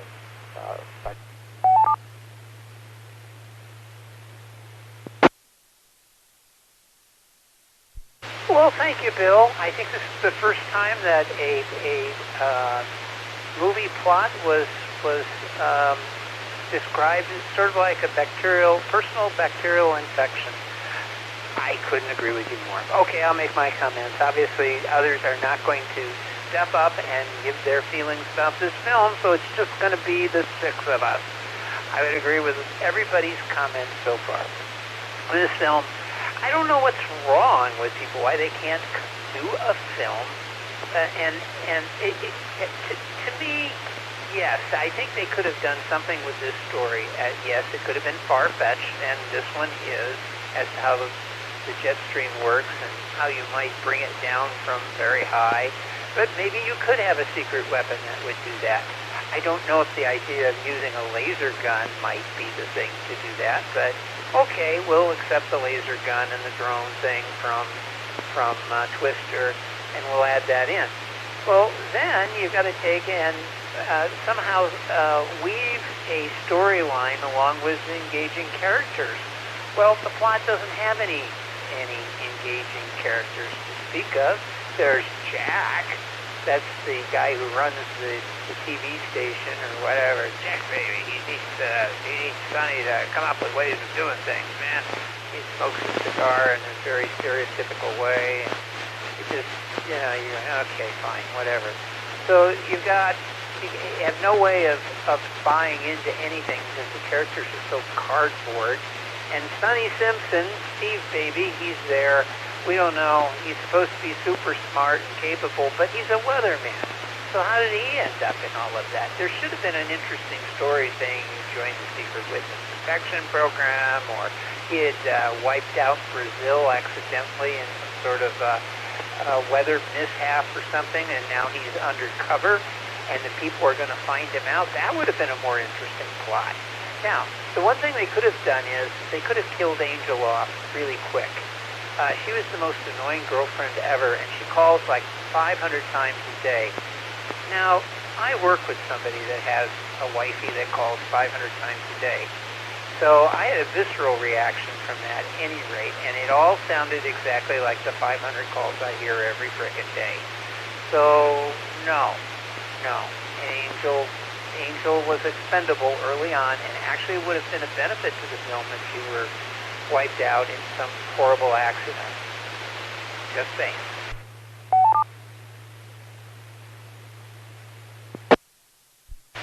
So I don't know. And then how the Air Force is doing all these things, and nobody notices any of this stuff going on. How can you not notice changing a jet stream? How could you not notice the C-17 flying? I can pick this stuff up on my stuff at home on ADSD. Now, unless, of course, they didn't have it turned on, which may have been the case. But somebody's going to notice this stuff. They notice these things. Hey, our military shot down what was that thing? A ham 2-meter radio with a Wuxon on board with a multi-million-dollar missile. So they mean business when they want to shoot something down. They know where things are. They know what they need to do. Oh, wait a minute. We are talking about the Air Force here, so I take that all back. I'm not sure exactly what happened. But in this case, in this reality, this Air Force was a bit, shall we say, inept. And as such, it didn't make a lot of sense. I just feel somehow or another somebody could have written a way better script with far-fetced ideas. They could have made it a comedy for that fact. It made it more entertaining. It couldn't have been any worse than, say, Airplane, and what they could have done. I don't know. So either strengthen the character stack, or strengthen the script so that it fits a little better with a little bit of science, and make the motivations of your characters really stand out in some way, shape, or form. Why are they doing these things? Everybody looked like they phoned in their performances, and I don't know. I just was uninspired, let's put it that way. All right, well, let's go ahead and move up to the top of the list again, and we will be talking about characterization. So, Tony, come on back. Get Erin.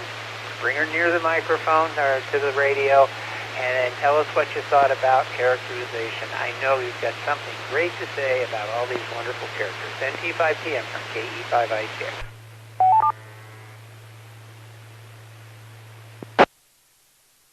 Oh, Tom, I do appreciate your being here, but sadly, Erin is getting ready for bed. I don't know if I can bring her back right now. I'm cooking a dish that has to meld overnight, so I'm alone in the kitchen at this point. Oh, the characters were awful. And you led up to that very properly with, yes, the girlfriend was bad, but the weatherman was unbelievable, too. Heck, the characters we don't see, as we've also alluded to, just a tornado out of a blue sky, people notice these things. Oh, everyone in my neighborhood is dead. I don't have any comment about that. It just randomly happens. I don't know why there aren't riots breaking out. I don't know. I'm not even an extra in this movie because they didn't even bother to include other people.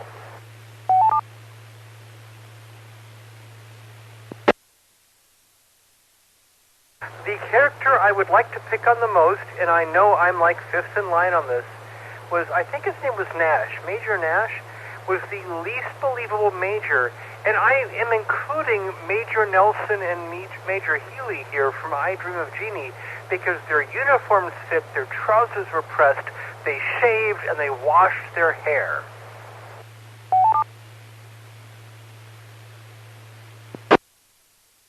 I mean, I was in a lot of different... my parents kept moving around, and I was in several Boy Scout troops as a kid. You know, no one beat anybody up. No one ever said, hey, you stink. But, you know, when you were in the Boy Scouts, you wanted to look like the cool kids, which, okay, the Boy Scouts, that's a weird definition. So you wore clean clothes, and you washed, and as you got older, you shaved. And you didn't want to look like a total slob. And I can't buy a Major as a slob. No. That's too high of a rank for that. I don't buy it at all. And frankly, all the other characters were bad too, but I just wanted to beat up on the Major there.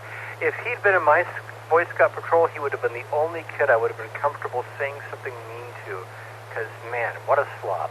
NT5TM.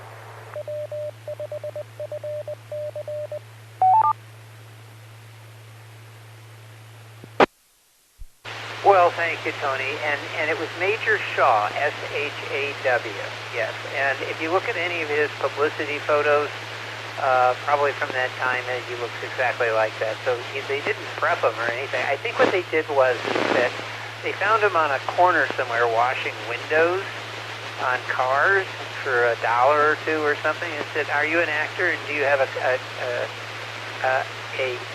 Screen Actors Guild card?" And he said yes to both, and he said, "Fine. Get in this ill-fitting Major's Air Force uniform and come with me. I've got some lines for you to maybe memorize or improvise." And that's exactly what he did. Oh, he was terrible. Never mind. At any rate, okay. Next up, Sean, KBS09. Sean, what did you think about characterization and the acting? Both. Neither. Whatever you want to... You can talk about anything you want from KE5IC.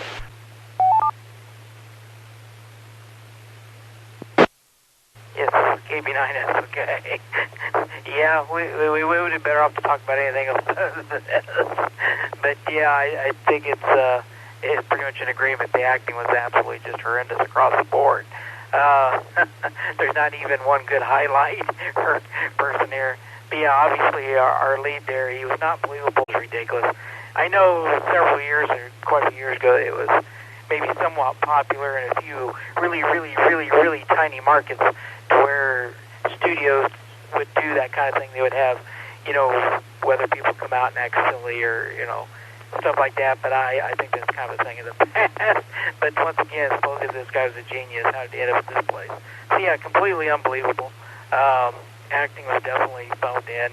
Out of the whole cast, the best friend that stole his technology was the only one that I'd actually recognized and seen in a couple other things, and I think they were sci-fi films, so no surprise there. But once again, he wasn't much better.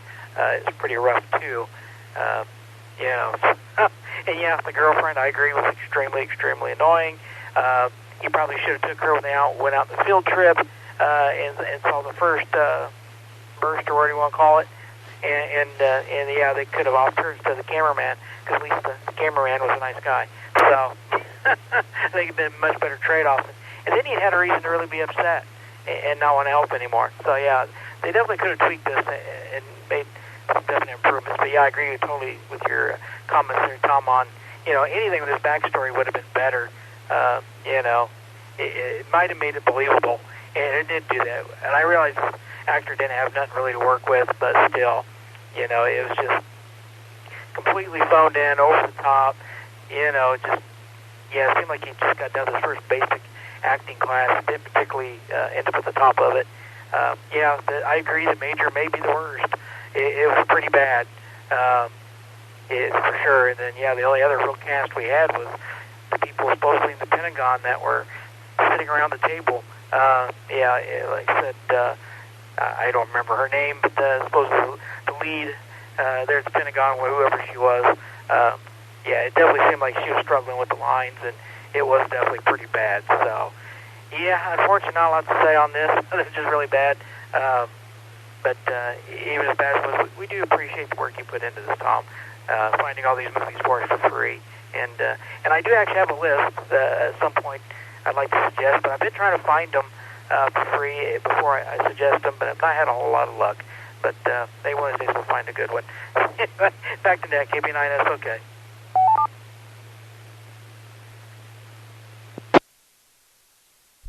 All right, Sean. Well, I'll take anything. You know, one of the things that I do is, you know, there's not much to say about the film is, I do go and comb through sometimes in the morning, like a Sunday morning, or sometime when I've got time, which is very rare, but every once in a while I've got a break, and I'll go and use the, whatever it is, what is that thing, the TV dongle thing that allows you to connect all the different Tubi and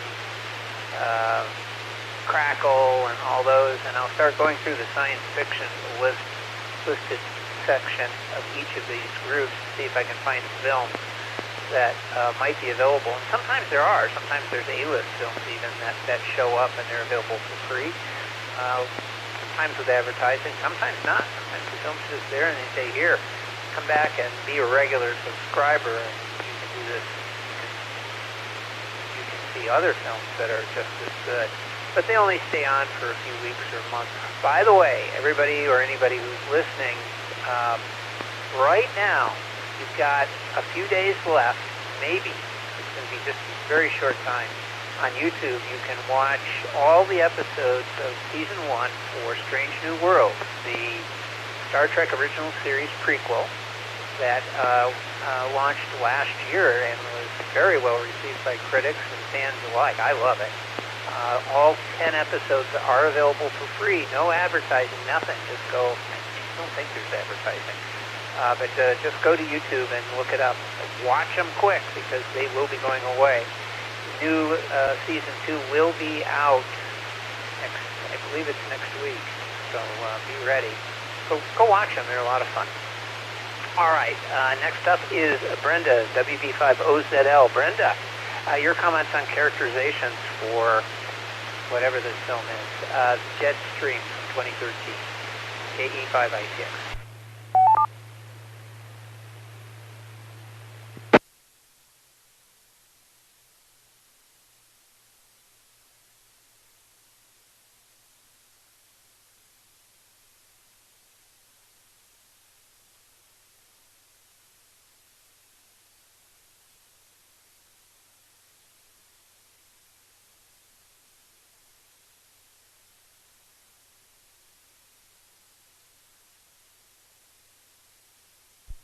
Oh, I know what happened to her. She fell asleep. I'm talking to her on chat. Oh, wait. Maybe she's there. Brenda, you're next.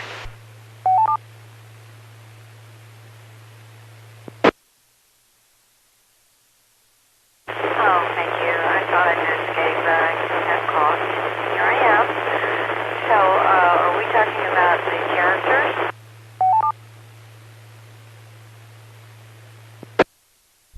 Yes, the lovable characters from our film this week. Please go ahead. Well, of course, the best character character was the woman. She was just so adorable and lovable.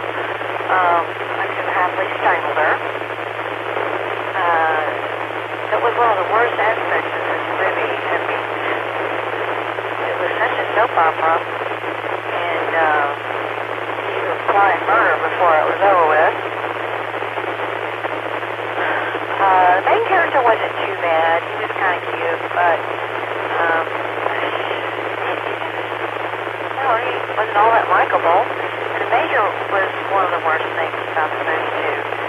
I have no idea why anybody ever sees that person as a major, an officer in the military. All right, I'm going to stop there. This is WB50ZL.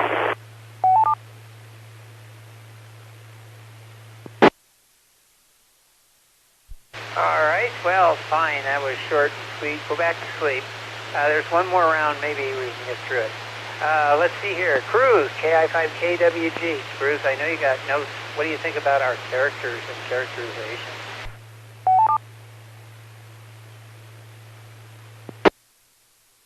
KI5KWG. I think I kind of let a lot of that spill out on my my ranting on the first run through here. One of the things that's occurred to me is it's Chaz that does the Skynet jokes, right? That's Chaz. We passed up Skynet jokes so that we could discuss this film, and I think that's a tragedy. And I think if Chaz is still available, we should let him just come in and tell those jokes. But let's see, what do I have for characterization that I might not have mentioned? This is Air Force personnel. We're talking with pilots here in the room. And somebody asks what the wind speed is, and the answer is given as 800 miles per hour. I was like, have you ever met a pilot? Have you ever been around pilots? It's not miles per hour. Let's see, we had a nonsensical scene, I should have mentioned this one earlier, that was just driving me nuts at the door. His girlfriend, so to speak, is angry at him and suspicious of him, and right there at the front door is his perfect alibi. Two guys in Air Force uniforms and some guy with a little pigtail hanging out of his ear looking like Secret Service. There's his alibi right there, and he's hiding them from her. Why is he protecting them? It makes no sense at all. Well, I'll go ahead and mention it. Tom, you mentioned the flight simulator, and that's exactly what they were using. I've noted in here the grainy camera, as in a security camera they were watching from the tower of the airplane going down the runway, and it was tracking them exactly like a flight simulator tracks. And I was like, so they made it grainy to look like it was a security camera, except the security camera is going down the runway at, 200 knots. Let me reset. I'm probably done. Do I have anything else? Why were we ever having a scene in a mall? I have no idea why we had those scenes in the shopping mall. And the other thing is the outdoor camera crew squared off every image to be exactly perpendicular to whatever it is they were filming. And I was like, this is awful. It's just really awful. It gave everything a two-dimensional quality. So the sound was off, the camera was off, the acting was off, everything sacrificed for this. My final comment then, because I'm going to skip the third one, I'll listen, is I do want us all to agree, and I think we are, that we will never speak of this film again. KI5KWG, back to that.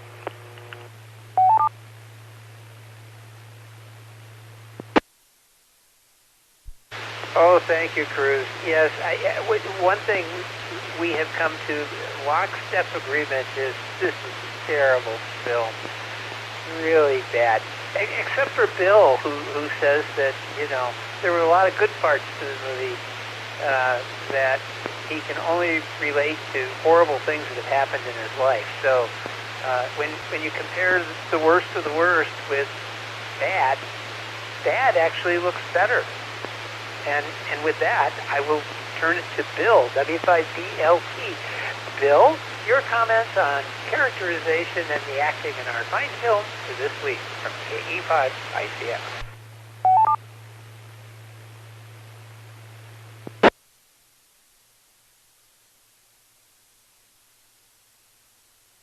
Tom, there's two things that I'm hoping will help my stomach recover. That is next week's movie and the body. As far as characters go, the tornado was one of my favorite characters of the Jet Stream. Like those. I dated a girl once.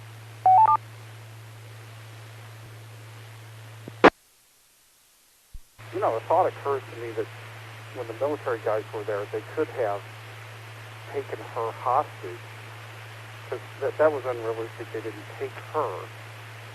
If they had been really monitoring him and things like that, they could have taken her. Have said, if you don't us, then, you know, I mean, there's lots of things they could have done, or surprised that they even let him talk. I think it was Jack that was the TV station boss. I actually kind of liked him.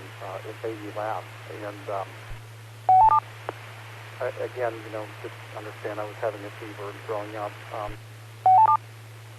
recovering, but I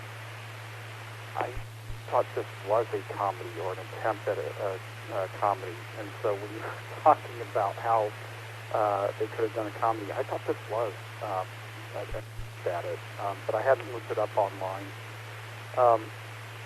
But no, it was. I as I was watching this, I couldn't tell if these characters were supposed to be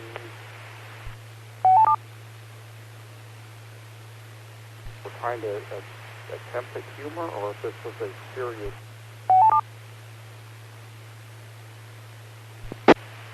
But yeah, I think actually, I'll go back. I like the reporter as well.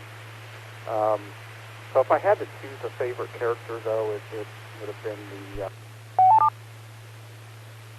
who wiped out the Air Force Base and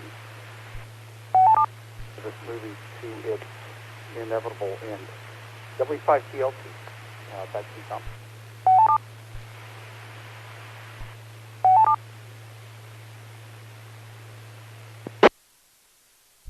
All right, thank you, Bill. Yeah, we're all grasping at straws on this one. I did look while everybody was just, giving their comments about characterization. I did find conspirator number one. That was the lady who was smoking all the cigarettes in the Pentagon. If this gives you any indication of the caliber of the acting, here you go. Is played by Angela Rodell, who is a musician and ethnomusicologist who's been living in Bulgaria since 2005. An undergraduate, she joined the Yale Slavic Chorus, where she was powerful sound with the Yzer de Bulgarie. She fell completely and irrevocably in love with Bulgarian folk music. After feverishly listening to any and all recordings of Bulgarian folk music she could get her hands on, she finally made it to Bulgaria in '95 and the Koprivnica Festival. She spent a year at the Sofia University studying Bulgarian. So agilely, yes, she can actually speak Bulgarian, working with folk singers. She got a PhD in ethnomusicology, Bulgarian music. Let's see, what else does it say? In 2000, she returned to Bulgaria to study folk singing. Now, notice here, we're not talking about acting. We're talking about Bulgarian folk music. But she ended up getting an acting thing. Here it is. The GOAT is Angelia's first foray into the world of acting, an opportunity to work with George to Julia Roth and the film's cast and crew was a terrific introduction to Bulgarian cinema, and she will cherish it her entire life. The movie Jetstream does not appear in her bio at all. So there you go. What does that mean in the world of acting? I think it tells you a lot when you don't mention, first off, you don't have an acting pedigree. That's always a bad sign. And then second of all, you don't even list one of your 2 acting credits. Only 2, and you don't mention both, only one of them. That tells you how you rank in the world of motion picture excellence.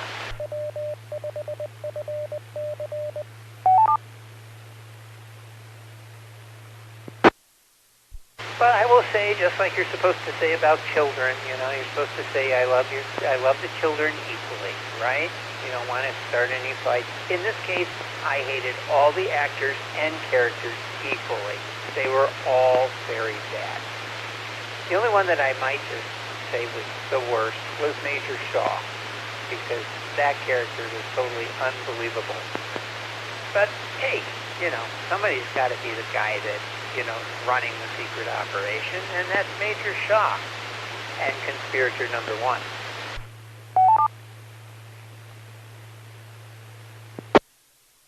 Now, there was a final part in the film, too, and it had with Sonny Simpson, Tornado Man now, or whatever the hell it is. That ridiculous whole thing that was supposed to be funny with them and him in a Superman outfit and trying to amp up the ratings for his abysmal network or abysmal station that he works for. It wasn't even funny. It wasn't even good. It kind of summed up what the whole movie was about. Attempting to do something that nobody really wanted to do or knew how to do. Maybe that's Bulgaria for you. But at any rate. Okay. Well, this is what I'm going to do.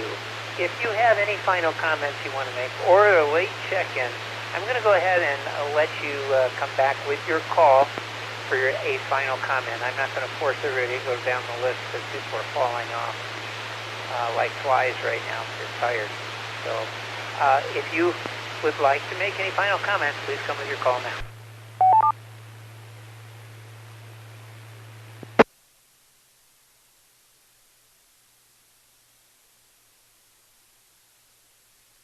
Lettuce, tomato. Bill?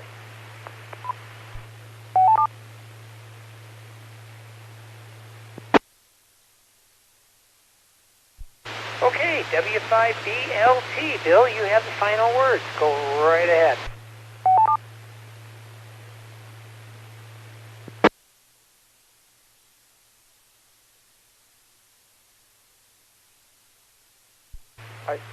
I do think at some point, and I'm not sure because, I'm still relatively new to TV. I thought there might be a movie that might be a little bit better than this one. And I watched it on YouTube a little bit ago because I wanted to remember it. And that is the Star Wars Holiday Special. And that might be just a cut above this movie. The only comment I have is we want to also watch something really bad. 5 BLT, taxi stop.